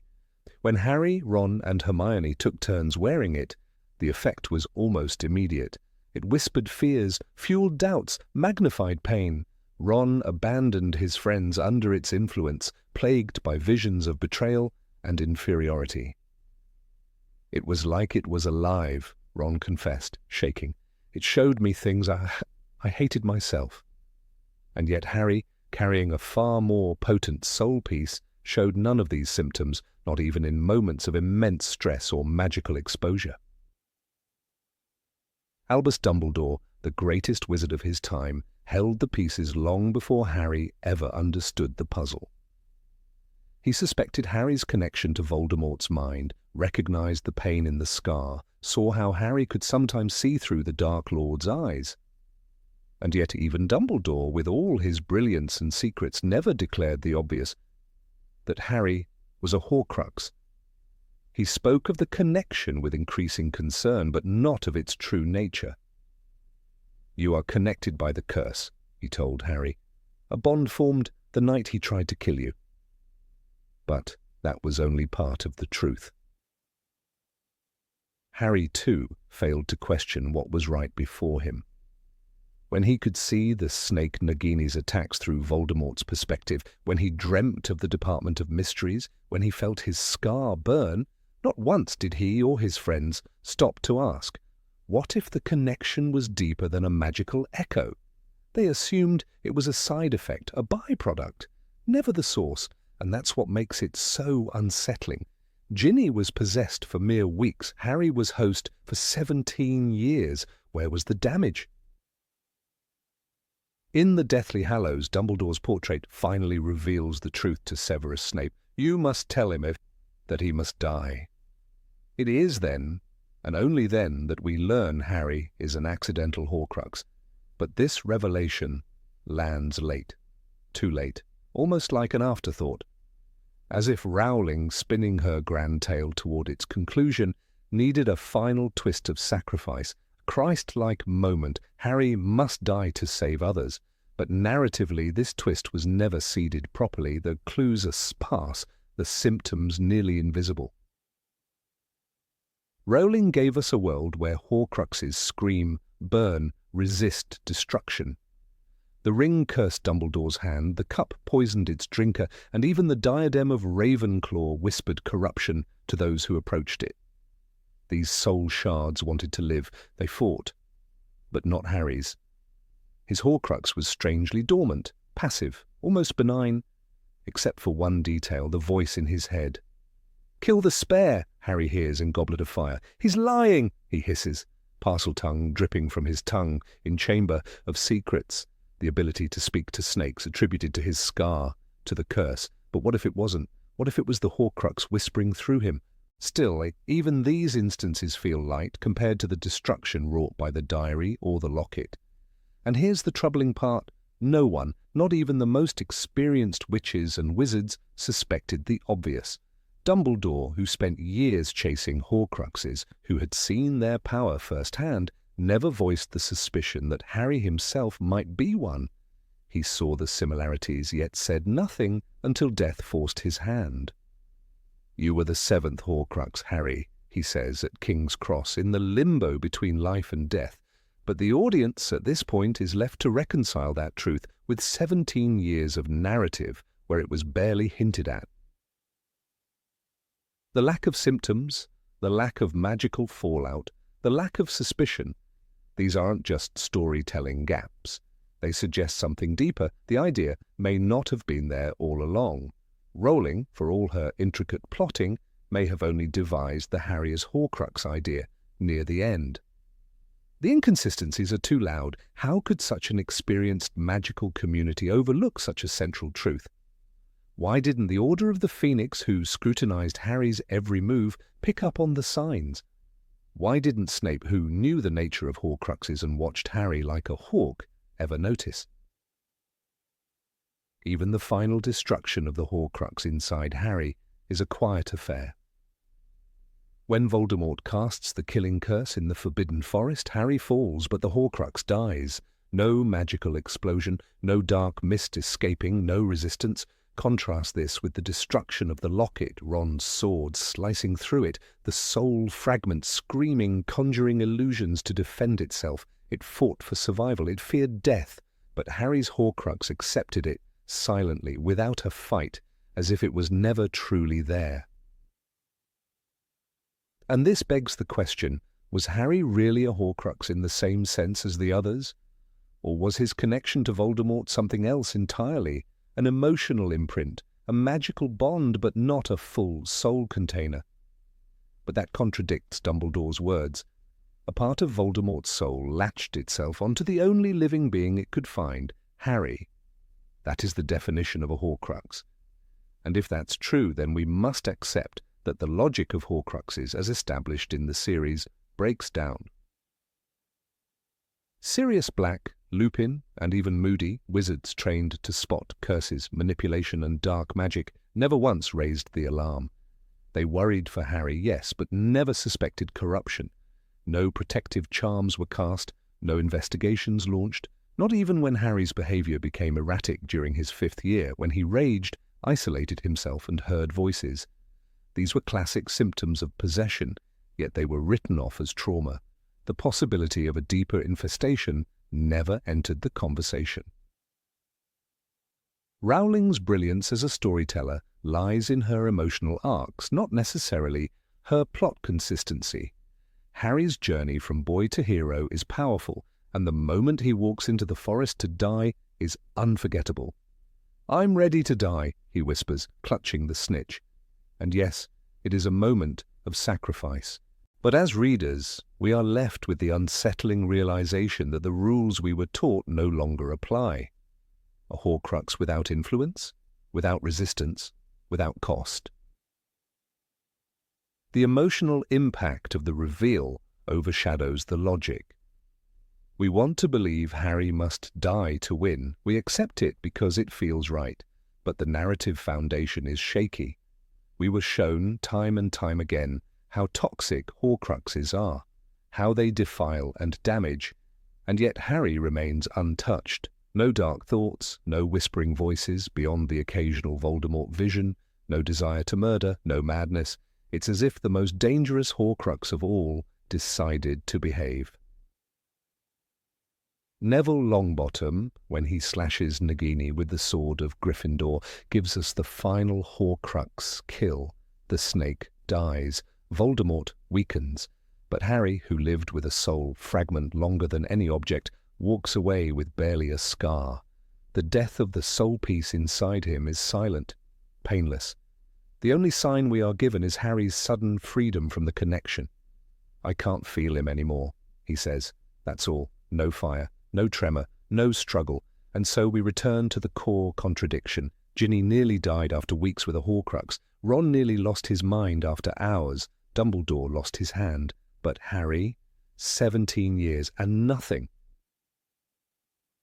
Perhaps, as some fans have theorized, love shielded Harry, his mother's protection, his friendships, his choices. Perhaps that love kept the Horcrux dormant. But then we must ask, why didn't love help the others? Why didn't Ginny's family shield her? Why didn't Ron's bond with Hermione stop the Locket's whispers? Or perhaps the truth is simpler. Perhaps Rowling needed Harry to die and be reborn. Perhaps the rules were bent to allow that moment to happen. But in doing so, a question was left behind, echoing through the pages, long after Voldemort's final breath. How can the most dangerous Horcrux of all be the one that hurt the least? And that, perhaps, is the strangest magic of all.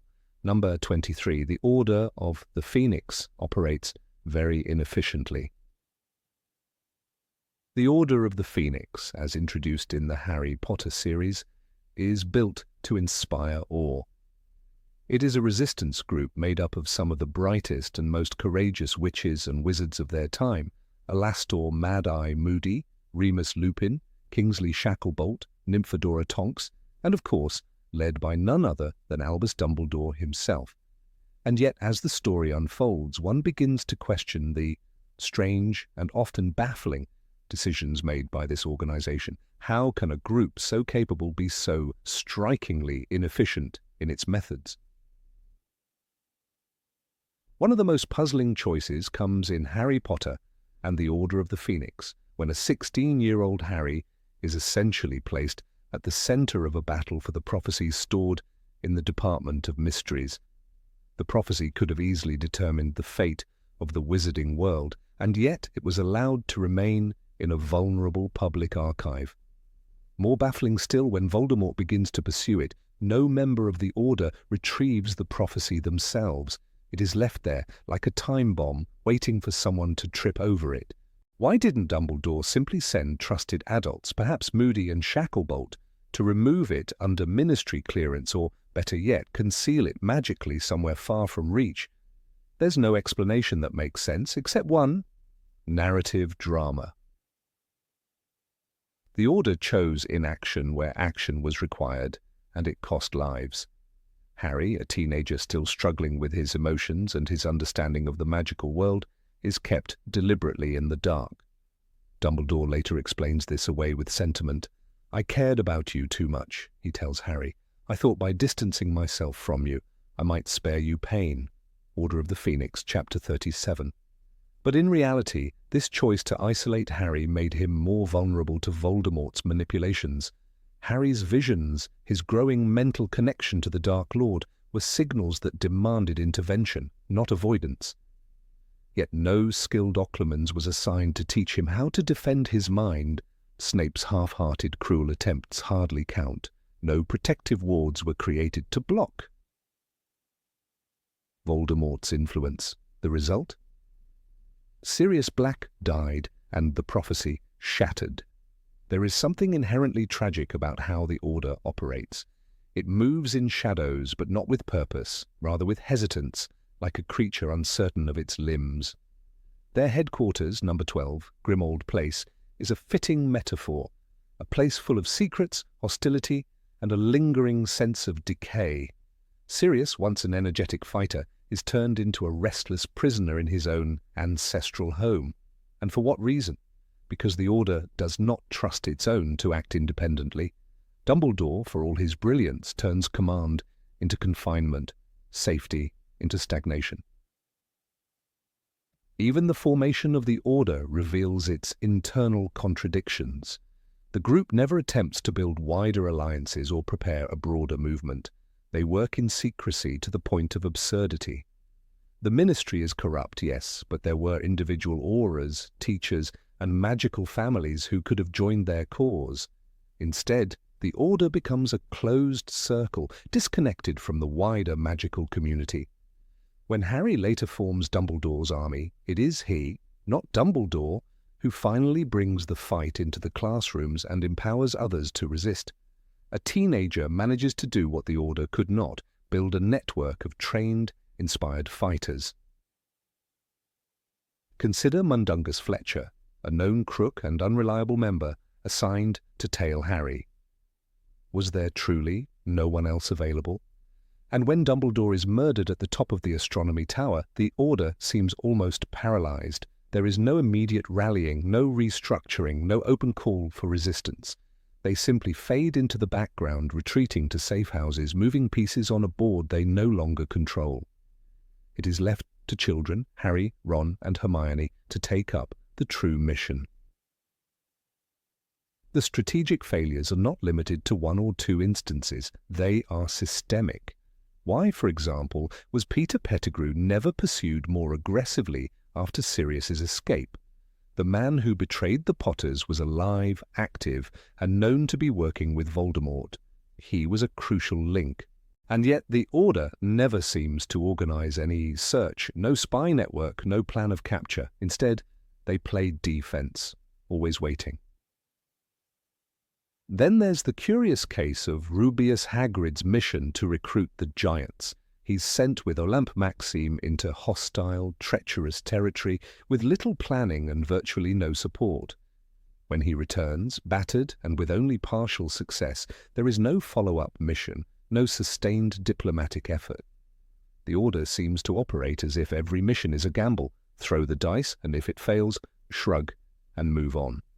But resistance is not built on chance. It's built on persistence, structure, and clarity. The Order had none. Their most glaring weakness, however, is their failure to prepare Harry for what he must face. From the moment he enters Hogwarts, it is clear that he is a marked child. And yet even in his 5th and 6th year, the Order does not train him. No dueling tutors, no advanced defense instruction, no mentorship beyond Dumbledore's cryptic lectures. Why didn't someone like Kingsley Shacklebolt take Harry under his wing? Why wasn't Tonks allowed to teach him stealth, or Lupin help him master spells far beyond his grade level? Harry is left to figure things out on his own, often relying on guesswork, instinct, and luck. This negligence has real consequences. At the end of Order of the Phoenix, when Harry and his friends break into the Department of Mysteries, they do so alone. No adult guidance, no backup plan, no safe exit strategy. The result? Injuries, trauma, and death. Bellatrix, Lestrange, murders Sirius. Dumbledore arrives too late. And even when he does, his great duel with Voldemort seems like a spectacle more than a solution. The prophecy shatters, useless now, but the pain remains. Sirius's death might be the most damning proof of the Order's ineffectiveness. He was perhaps their most passionate member, eager to fight and prove himself. Yet instead of utilizing his talents, they caged him. And when he finally acts, out of desperation, out of love, he pays the ultimate price. Harry's grief is immeasurable, and it stems directly from choices the Order made, choices to exclude, to hide, to withhold. The issue isn't just with strategy, but with communication. Critical information is hoarded by Dumbledore. The identity of the prophecy's subject, the details of Voldemort's plans, even the Horcruxes, all kept under lock and key. Only after Dumbledore's death is Harry allowed to understand the full scale of what he must do. "I have to do this, don't I?" Harry asks him at King's Cross in Deathly Hallows. "I must kill him." And Dumbledore, with sorrow, replies, "Yes."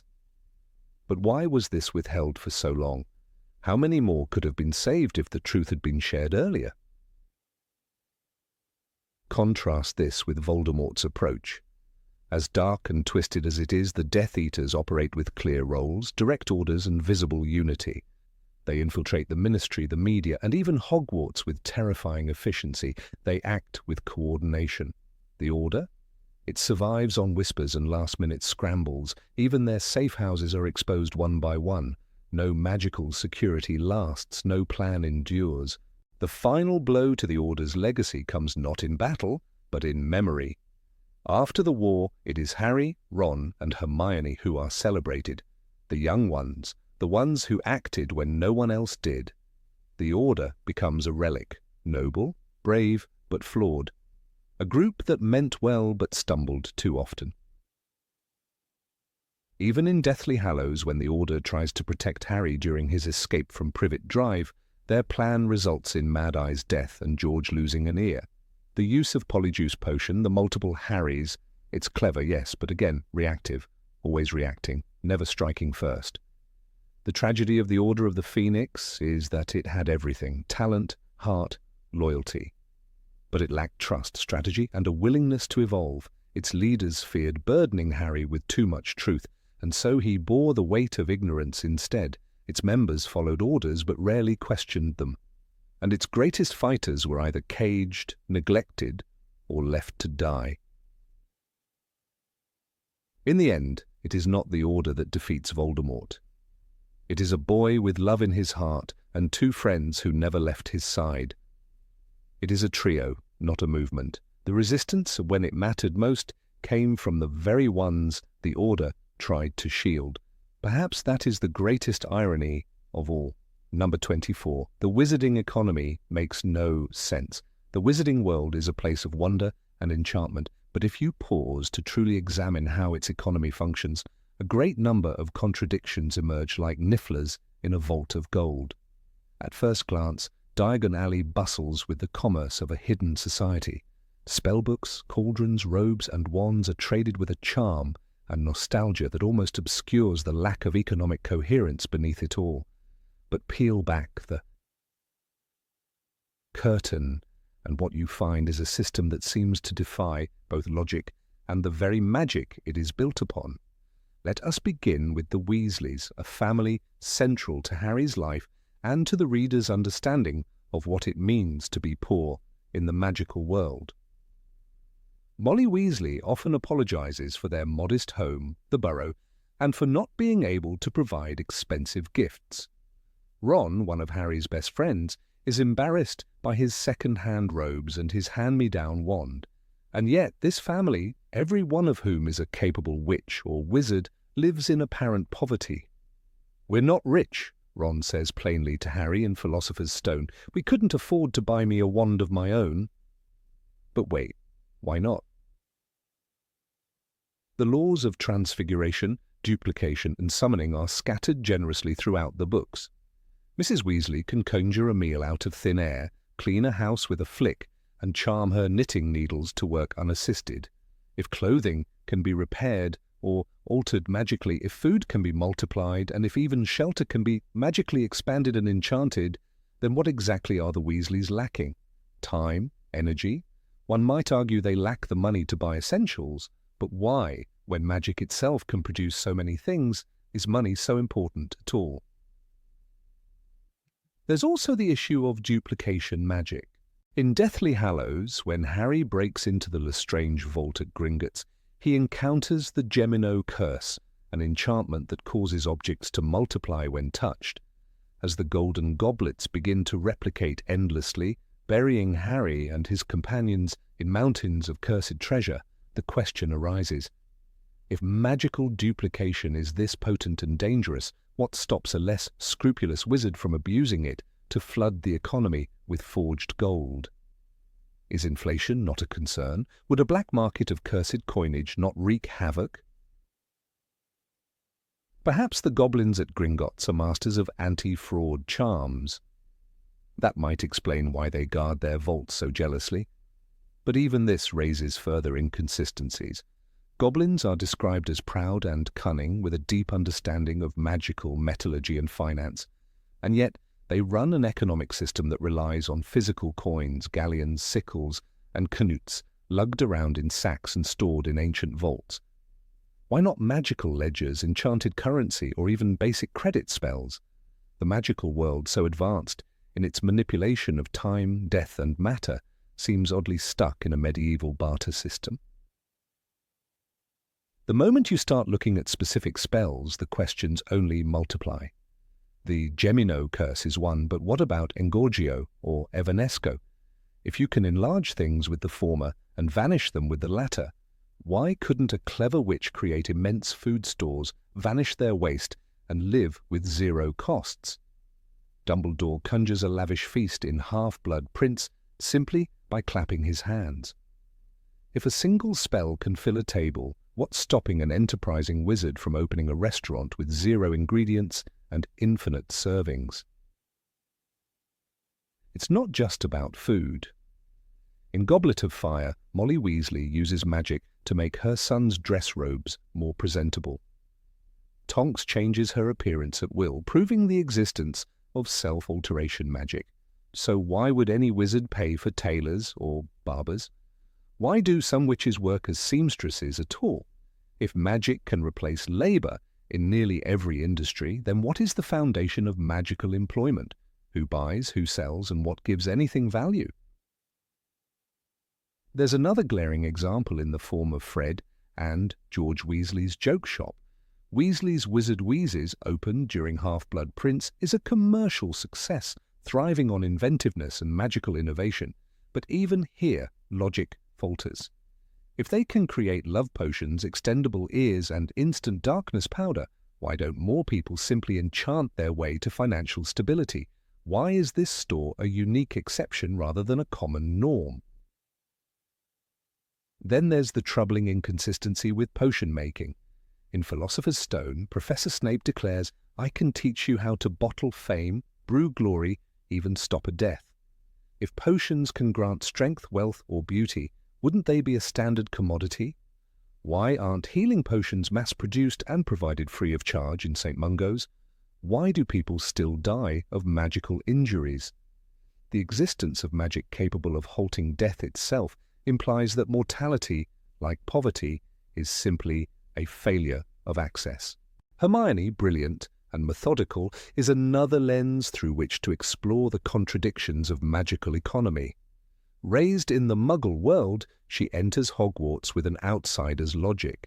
She is shocked by the enslavement of house elves, frustrated by the lack of institutional justice, and baffled by how a society so advanced in magic remains so backward in infrastructure.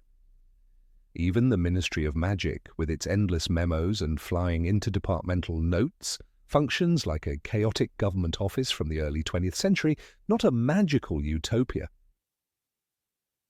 Speaking of house elves, the economic implications are staggering.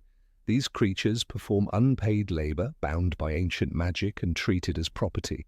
The Malfoys, for example, keep Dobby in abusive servitude for years. He says in Chamber of Secrets, "Dobby is used to death threats, sir. Dobby gets them 5 times a day at home." If magical labor can be extracted through such means, why isn't the entire magical economy based on exploitation? Why hire a cook when a house elf can serve for life without pay? Wizards seem to rely on coinage not because they need it, but because the system has been entrenched for centuries.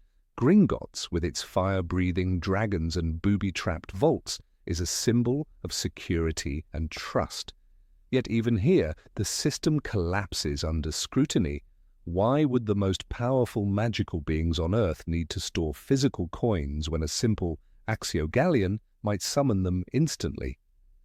If the trace can detect underage magic, surely banking charms can track transactions. But this is never explored. Consider the Black Family Vault, described as immense and filled with riches in Order of the Phoenix. It passes to Harry by inheritance. The vault's contents never diminish, and Harry, despite being wealthy, never uses this wealth to transform the Weasleys' lives. It's almost as if the money is symbolic, not functional, an echo of status rather than a tool for change. What stops Harry from donating half to Arthur Weasley, who works a low-level ministry job and struggles to feed 7 children? The education system itself is another economic oddity. Hogwarts is said to be free, and yet school supplies cost money. Fonts from Ollivanders, no two the same, are essential, and yet they're priced beyond the reach of some families. Do poor students receive subsidies? Is there financial aid? If Hogwarts serves all of magical Britain, why does no one question the costs? The system relies on quiet assumptions that someone, somewhere, is footing the bill, or that being poor just means you live with less. There's also a cultural blindness to economic inequality. Ron is mocked for his poverty, not just by Draco Malfoy, but by society at large. The idea that magic could erase poverty is never entertained. Instead, being poor is romanticized. The Weasleys are portrayed as noble for struggling. But shouldn't the very nature of magic eliminate material struggle altogether? Isn't magic, at its core, a tool to reshape reality? Even the laws against magical misuse raise questions. In Prisoner of Azkaban, the use of a spell to inflate Aunt Marge leads to Harry being almost expelled. Yet there seem to be no laws preventing economic magic. Is duplicating gold a crime? What about enchanting items for resale? Where is the magical equivalent of copyright law? If spells and charms are intellectual property, who owns them? And if they're not, why aren't they exploited en masse? And then there's the issue of magical resources. Wands are made of specific woods and cores, dragon heartstrings, unicorn hair. Are these materials renewable? Are there farms for unicorns, reserves for dragons? Does the economy of wand-making create ecological strain? Ollivander, the sole wand-maker of Britain, suggests a monopoly. What happens if he dies? The entire educational infrastructure relies on a single vendor. Let's not forget about time. In Prisoner of Azkaban, the Time Turner allows Hermione to attend multiple classes simultaneously. If time itself can be manipulated, wouldn't this revolutionize labor? Why not use time magic to work longer shifts, produce more goods, or avoid deadlines? The Time Turner is later banned due to catastrophic misuse, but this only highlights how unstable the magical economy becomes when you examine its possibilities. All of this leads to a sobering realization. The magical world functions not because it makes sense, but because the characters choose not to question it. Magic is everywhere, but poverty persists, injustice thrives, wealth is inherited, not earned. And the most powerful wizards do nothing to change that. As Dumbledore says in Goblet of Fire, it is our choices, Harry, that show what we truly are, far more than our abilities. Perhaps the economic mystery of the wizarding world is not that magic cannot fix poverty, but that wizards choose not to. Ultimately, the magical economy is a paradox. It operates as a narrative device, not a functional system. It borrows the imagery of medieval England, gold, vaults, poor families and rich nobles, and overlays it with spells that should, in theory, render those things obsolete. But like everything in the world of Harry Potter, it is enchanted for the sake of story. And stories, unlike economies, don't need to make sense. They only need to feel real while the spell lasts. Number 25. No one gets magical higher education. When Harry Potter stepped off the Hogwarts Express for the last time, there was no graduation ceremony, no diplomas handed out, no career counselors waiting with parchment scrolls offering higher education paths. One might expect in a world brimming with dangerous magical creatures, deadly curses, and complex potions that continued training would be the norm. But in the wizarding world, there is no university, no specialized magical college, no magical apprenticeships, just an unspoken expectation that 17-year-olds are suddenly ready to take on the most critical and dangerous professions the magical society has to offer. Consider the Auror department, the magical equivalent of elite law enforcement. To become an Auror, a student must reportedly achieve at least 5 newts with high marks and pass rigorous character and aptitude tests. Yet Harry, Ron, and Hermione, despite their tumultuous final year and lack of formal exam results, were fast-tracked into Auror positions. In Harry Potter and the Deathly Hallows, Kingsley Shacklebolt, acting as interim Minister for Magic, recruits Harry and Ron directly into the Auror office. They'd had more real-world experience than any of the current trainees, he explained. But is that truly a substitute for professional training? What kind of system allows traumatized teenagers to leap directly into such roles, bypassing the education and mentorship that should be foundational? Neville Longbottom, too, provides a telling example. By the time of the epilogue, he is already the herbology professor at Hogwarts. Yet we never hear of Neville taking further studies or shadowing as senior academic. He was brave, loyal, and passionate about plants, yes, but was that enough to qualify him as a teacher for the next generation? In the Muggle world, even the most dedicated botany enthusiasts are expected to go through years of higher education before becoming professors. But in Wizarding Britain, a war veteran with a green thumb apparently suffices. The question isn't whether Harry, Ron, or Neville were capable. It's whether they were prepared.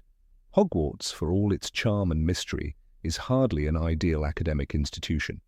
The classes often focus more on theory than practice. Teachers play favorites or intimidate students, and assessments are mostly limited to standardized tests, and yet it is the be-all and end-all of magical education. There's no mention of higher magical academies in Britain, no suggestion of institutions for advanced magical studies.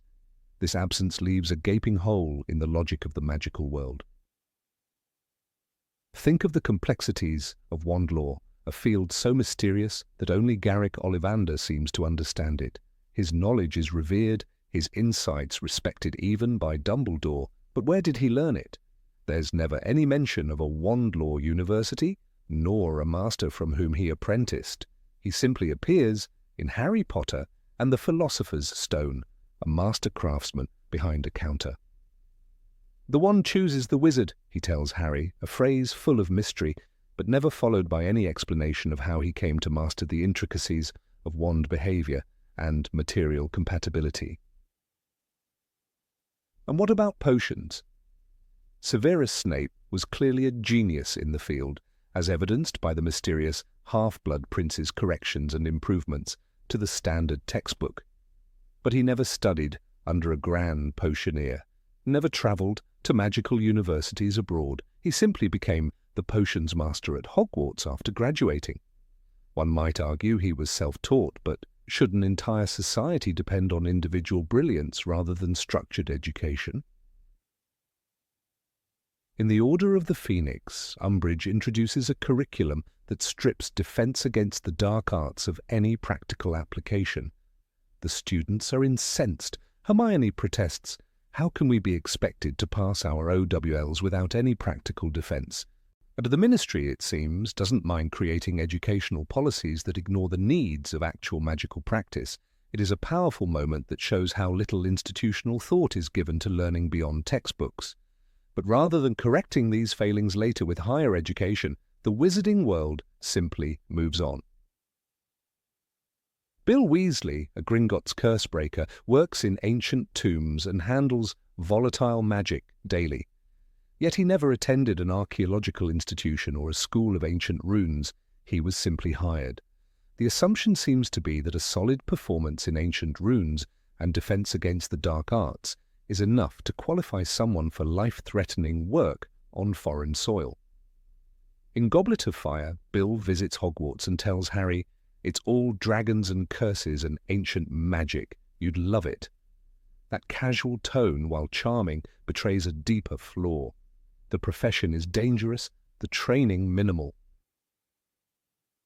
There is also the troubling case of Gilderoy Lockhart. He was able to publish numerous books, win awards, and secure a teaching post at Hogwarts, all without anyone vetting his credentials. His fraudulence was discovered not by an institution of magical higher learning, but by two 12-year-olds and a ghost. His success relied on memory charms and public gullibility, not expertise. If the magical world had peer-reviewed publications or educational oversight, perhaps Lockhart's lies would have unraveled much sooner. Even the most mysterious and dangerous professions, like unspeakables in the Department of Mysteries, are cloaked in silence.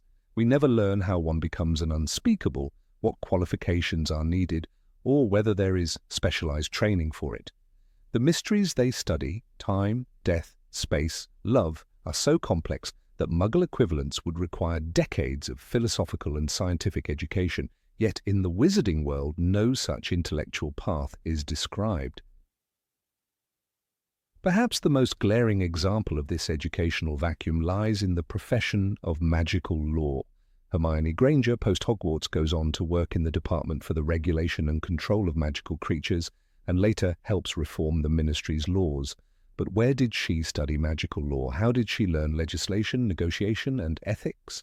In the Muggle world, law is a labyrinthine field requiring years of intense study, but Hermione's brilliance, while undeniable, is no substitute for structured legal education.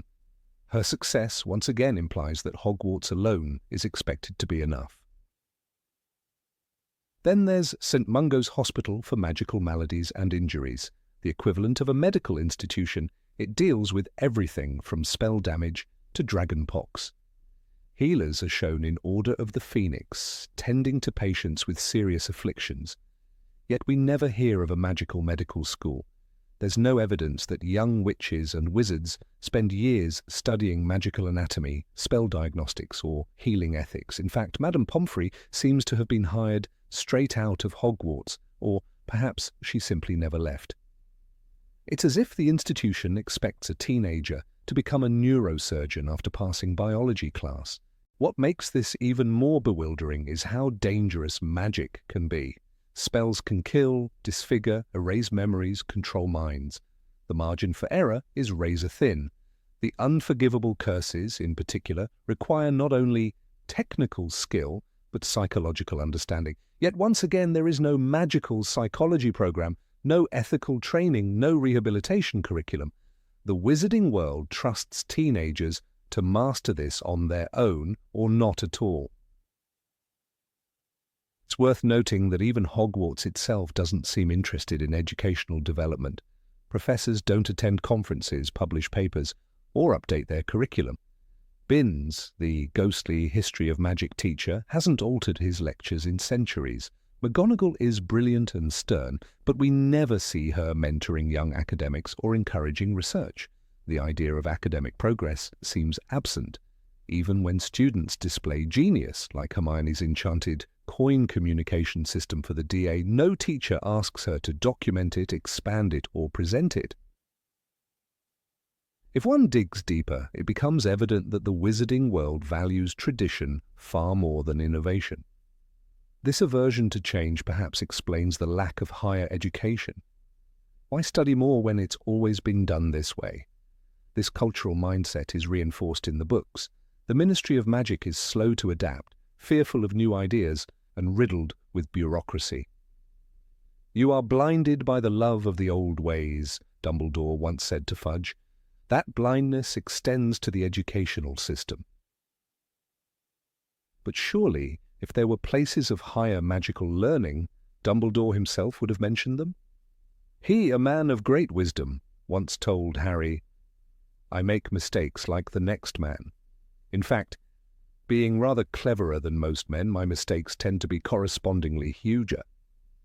It is telling that even Dumbledore, as headmaster, never speaks of institutions beyond Hogwarts. He does not advise his students to pursue further study. Instead, he nurtures them only within the castle walls, as if that is where their education both begins and ends.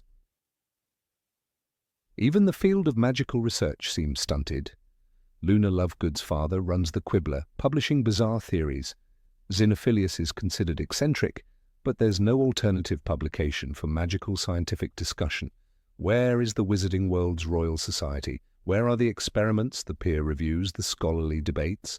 The books are silent on these matters, and so, it seems, is the society itself.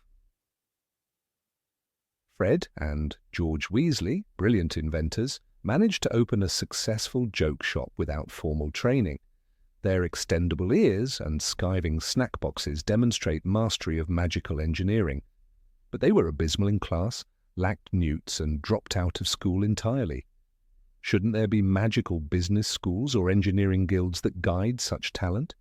Instead, innovation is left to trial and error, and entrepreneurial spirit alone fills the gaps of an absent system. Hogwarts is a beautiful place, full of moving staircases and magical feasts. But beneath the charm lies a troubling truth. It is not enough. 7 years of inconsistent education, biased grading, and frequent near-death experiences are all that the magical world offers before throwing its youth into a chaotic society with no further support. The burden of lifelong learning is entirely personal. Those who thrive do so not because of the system, but in spite of it. Magic, by its very nature, should demand constant study. It is volatile, powerful, and mysterious. But in the wizarding world, curiosity fades after school, and academia seems to die on the train ride home. One cannot help but wonder how many lives would have been saved, how many tragedies avoided, if the magical world had only invested in its minds after 17. Number 26. Magical transportation follows no rules. In the magical world created by J.K. Rowling, transportation is nothing short of extraordinary. From fireplaces that spit you out across the country to sudden, silent appearances through apparition, the wizarding world offers a dazzling array of options. But as we dive deeper, a strange pattern begins to emerge. These magical means of travel don't always follow logic or consistency. Instead, they seem to bend and twist depending on what the story needs, not what the rules dictate. Take Hogwarts, for example, a castle famously protected against apparition. This rule is made clear early on, particularly in Half-Blood Prince, when Dumbledore takes Harry by side along apparition and then warns him, "You cannot apparate or disapparate inside Hogwarts grounds." It's a powerful statement, repeated throughout the series. Yet somehow this rule does not seem to apply to house elves. Dobby, the beloved and fiercely loyal elf, manages to pop in and out of Hogwarts freely. He appears in Chamber of Secrets right in the hospital wing, unbothered by the enchantments. Kreacher does the same in Order of the Phoenix. The inconsistency is never explained. Are house elves more powerful than human wizards when it comes to magical travel? Or is this yet another case of the plot needing a character to be there, regardless of the rules? We're told that house elves have their own brand of magic, one that wizards do not fully understand. Dobby is even able to perform magic in Malfoy Manor that Hermione, Ron, and Harry are incapable of. But if the enchantments around Hogwarts are supposed to stop all magical travel, shouldn't that include house elf magic? After all, Voldemort himself could not enter Hogwarts uninvited in Sorcerer's Stone. And yet Dobby manages to break through with a snap of his fingers. This isn't just a minor oversight, it's a rupture in the logical foundation of the world. Another curious case emerges in Deathly Hallows when Harry, Ron, and Hermione are forced into a nomadic lifestyle. After their infiltration of the Ministry of Magic, they're hunted fugitives, but despite the threat to their lives, they rely heavily on hiding in tents and camping in the woods, apparating short distances only to remain off the radar. But why don't they simply use the Floo network to escape? or even international apparition. The Floo network had been used many times before. In Order of the Phoenix, for example, Harry travels from the Weasleys' home to the Ministry using a fireplace. The system is fast, efficient, and most importantly, secure when properly managed. It begs the question, if they're in mortal danger, why not use it? There's a moment in Deathly Hallows that throws the whole thing into confusion. When the trio escapes from the Ministry, they do so by disapparating into the street. Hermione yells, "Take my hand!" and they vanish just in time. But that same day, they learn that their safe house at Grimmauld Place has been compromised. Still, instead of fleeing to another wizarding household or even contacting an Order member via Patronus or enchanted object, they begin their forest-bound journey. There's no narrative explanation for this sudden shift in behavior, except that it allows the book to shift tone, placing our heroes in isolation and giving them space to reflect, argue, and eventually grow. Logical consistency, however, is sacrificed in the process. Then there's the case of the Trace, the magical charm placed on underage witches and wizards to detect magical activity. It's used as a convenient excuse for many things. In Chamber of Secrets, Harry is blamed for Dobby's magical outburst and receives a warning letter from the Ministry. Yet in Deathly Hallows, Harry turns 17 and the Trace is supposedly lifted. But just hours before his birthday, the Order organises a massive aerial escape from Privet Drive involving 7 decoys. Why not wait a few more hours and simply disapparate? The risk, as we later see, proves catastrophic. Mad-Eye Moody dies, Hedwig is killed, and George Weasley loses an ear. It's another instance where magical transport is twisted to create drama.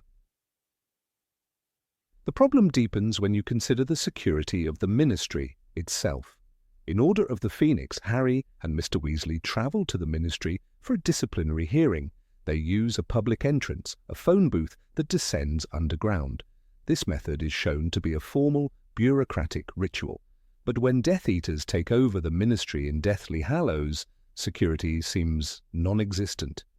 Hermione, disguised as Mafalda Hopkirk, enters the Ministry using Polyjuice Potion, and no one questions her. If the Ministry is under tight Death Eater control, why is it so easy to walk in? Why isn't the Floo network shut down or apparition blocked?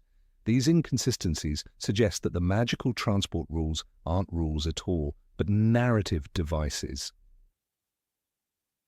Perhaps the most striking contradiction comes from the battle at the Department of Mysteries in Order of the Phoenix. The entire group of teenagers, barely trained in combat, manages to sneak into one of the most secure, magical locations in Britain. How? They simply use a magical door and a wand. Yet in Goblet of Fire, a massive international event like the Quidditch World Cup is guarded by protective enchantments so powerful that Ministry officials are everywhere, patrolling and erasing memories. The contrast between these two scenarios is jarring. The Quidditch Cup is more tightly guarded than the Department of Mysteries. Time Turners, too, offer a fascinating yet frustrating layer to magical transportation. Introduced in Prisoner of Azkaban, they allow wizards to travel back in time. Hermione uses one to attend extra classes and later to rescue Sirius Black. But after this book, Time Turners mysteriously vanish from the narrative. The Ministry, we're told in Order of the Phoenix, had them all destroyed. How convenient. An object that can change the course of history is wiped off the board to prevent messy explanations in future books. The magical transport option that could solve dozens of problems is no longer allowed to exist because it would ruin the stakes of the story. There's also a strange case in Goblet of Fire during the Triwizard Tournament. When Harry and Cedric grab the Triwizard Cup, it's revealed to be a portkey. It transports them to the graveyard where Voldemort awaits. This moment is crucial, both emotionally and narratively. But it leaves behind a troubling question. Why don't the heroes ever use portkeys again? In Order of the Phoenix, during the escape from the Ministry, a portkey could have solved everything. In fact, during the final scenes of Goblet of Fire, Dumbledore creates a portkey in mere seconds to bring Harry back to the castle. "This is a portkey," he says, placing a hand on the Triwizard Cup. "It will return you to Hogwarts." And it does. So why isn't this method used more often? One might argue that portkeys are regulated by the Ministry, but if Dumbledore can make one on command, what's stopping other powerful wizards from doing the same? Or at the very least, why not use them to create an emergency escape system for the Order of the Phoenix? The logic doesn't hold, again, because the story needs to maintain a sense of danger and limitation. The heroes must struggle, suffer, and survive. Convenient transport would eliminate that. The Hogwarts Express is another curiosity. Every year, students must board the Scarlet steam engine from Platform 9, 3-4 at King's Cross Station. It's a charming tradition, full of nostalgia and wonder, but why does it exist at all? If wizards can apparate or use portkeys, why not simply transport students directly to the castle? In Chamber of Secrets, the barrier to the platform mysteriously seals itself, forcing Harry and Ron to steal Mr. Weasley's flying car. But who sealed it, and why? It's never answered. The entire event seems crafted for spectacle. A flying car crashing into the Whomping Willow is more exciting than a missed train.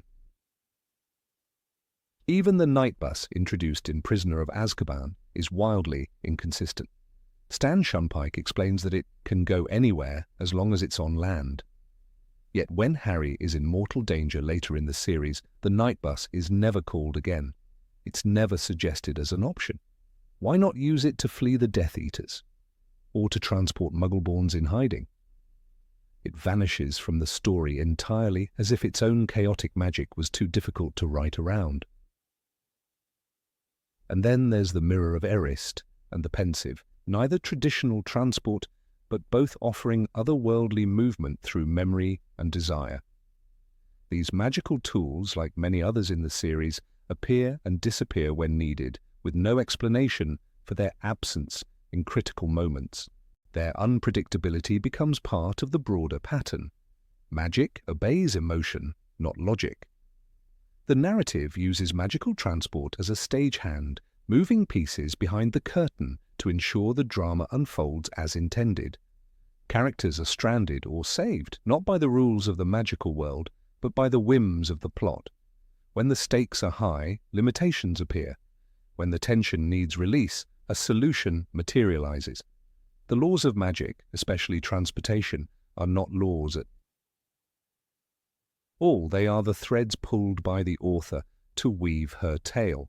Of course, fiction always involves a degree of manipulation, but in a world as carefully built as Harry Potter's, these inconsistencies stand out. They create moments of friction, little sparks of disbelief that break the illusion. One begins to wonder not how magic works, but when it's allowed to work. And more often than not, the answer is only when it doesn't solve the story too quickly. In the end, magical transportation in the wizarding world is a paradox, limitless in imagination, but narrowly channeled by plot necessity. The Floo network, portkeys, apparition, time-turners, house-elf magic all dance around the narrative like pieces on a chessboard. But the hand that moves them is not fate nor magical law. It is the author, ever watchful, ever selective, choosing which spell shall succeed and which shall mysteriously fail. Number 27, Ron's hidden talents appear and disappear at will. Ron Weasley has always been more than comic relief. In Harry Potter and the Sorcerer's Stone, Rowling plants a subtle but powerful clue to his hidden brilliance. When Ron sacrifices himself during the life-sized game of wizard's chess, he doesn't just move a piece, he commands an army. "Do you want to stop Snape or not?" he barks at Harry and Hermione, stepping into danger without hesitation. What's more intriguing is the precision with which he plays. This is no child's game. The magical version of chess could kill. And yet Ron reads the board with a general's instinct. "That's chess," he shouts, realizing the winning move. His logic, bravery, and strategic thinking shine, suggesting that Ron is more than a loyal sidekick. He's a tactician, a leader, someone capable of sacrificing for the greater good. But after that part of him disappears. It's as if the Ron who had the mind of a battlefield commander was quietly shelved by Rowling in favor of a bumbling best friend, used mostly for humor and comic relief. In subsequent books, the only strategy he seems to employ is deciding whether to eat sausages or bacon. It's heartbreaking because the Ron we saw in that chamber was capable of so much more. What happened to the master tactician? When the trio faces the Devil's Snare or the logic puzzle with potions in the same book, Ron is notably absent from solving either. Hermione takes charge, Harry acts, and Ron, the same Ron who just beat a murderously dangerous chessboard, is relegated to the role of the injured one. His injury from the chess game is real, but so is the author's sudden forgetfulness of his abilities. Rowling could have easily kept Ron in a more cerebral role, allowing his skills to grow. Instead, it seems she left them behind entirely. And then there's Harry Potter and the Half-Blood Prince, a book that unexpectedly thrusts Ron into the spotlight during the Gryffindor Quidditch tryouts. Despite his nerves and lack of confidence, he performs spectacularly. "He blocked everything," says an astonished Ginny after the game. Ron doesn't just play well, he dominates. And let's be honest, Quidditch isn't just about flying. It demands reflexes, coordination, spatial awareness, and courage. So where did all that skill come from, and where did it go afterward? It's worth noting that Ron's Quidditch performance was partly influenced by Hermione's use of a Confundus charm on Cormac McLaggen during tryouts, but his later matches, including his miraculous saves against Slytherin, cannot be explained away. "Weasley is our king," the Gryffindor crowd sings, not mockingly, as the Slytherins did, but proudly. For once, Ron shines. He isn't in Harry's shadow, he isn't stumbling or stammering. He's winning, and he's doing it with undeniable skill. And yet as soon as the plot moves forward, his talents are shelved again. By the time we reach the final book, Ron's athletic prowess is mentioned almost never. During the escape from Gringotts on the dragon, he doesn't demonstrate any of the agility or coordination we once saw on the Quidditch field. It's as if Rowling introduces Ron's brilliance only when it's convenient for the story, and then quietly buries it beneath layers of insecurity and awkwardness. In Chamber of Secrets, we again glimpse his hidden strengths. When he and Harry follow the trail of the basilisk, Ron displays bravery and loyalty. And when he's forced to fight off Acromantulas in the Forbidden Forest, his terror doesn't stop him. He acts, and he survives. Yet when they reach the chamber itself, Ron is written out of the climactic confrontation. A cave-in conveniently sidelines him. Harry descends alone. Why? The Ron from Philosopher's Stone would have gone down swinging, regardless of the danger. Later, in Prisoner of Azkaban, we see another powerful moment. As Sirius Black looms over Harry in the Shrieking Shack, Ron, with a broken leg, still stands between his friend and the supposed killer. "If you want to kill Harry, you'll have to kill us too," he cries, teeth clenched through the pain. This isn't a coward. This isn't a buffoon. This is a fiercely loyal warrior willing to die for his friends. But again, that moment is swallowed by the narrative, and Ron's inner fire is never given the fuel it needs to grow. There's also a quieter intelligence in Ron, one that often gets overlooked. In Goblet of Fire, when Harry's name emerges from the goblet, Ron is the only one who questions the situation not with awe, but with skepticism. His reaction, though immature, is rooted in logic. Harry must have entered himself. No one else could have done it. While others fawn over Harry's unexpected entry, Ron pieces together a scenario that makes sense in his world. It's not kind, but it's smart. And yet again, this intuitive side of Ron is brushed aside once their friendship is restored. Ron also shows subtle observational skills.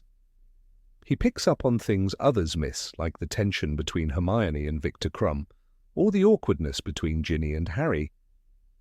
He might not speak it, but he sees, he notices, he processes.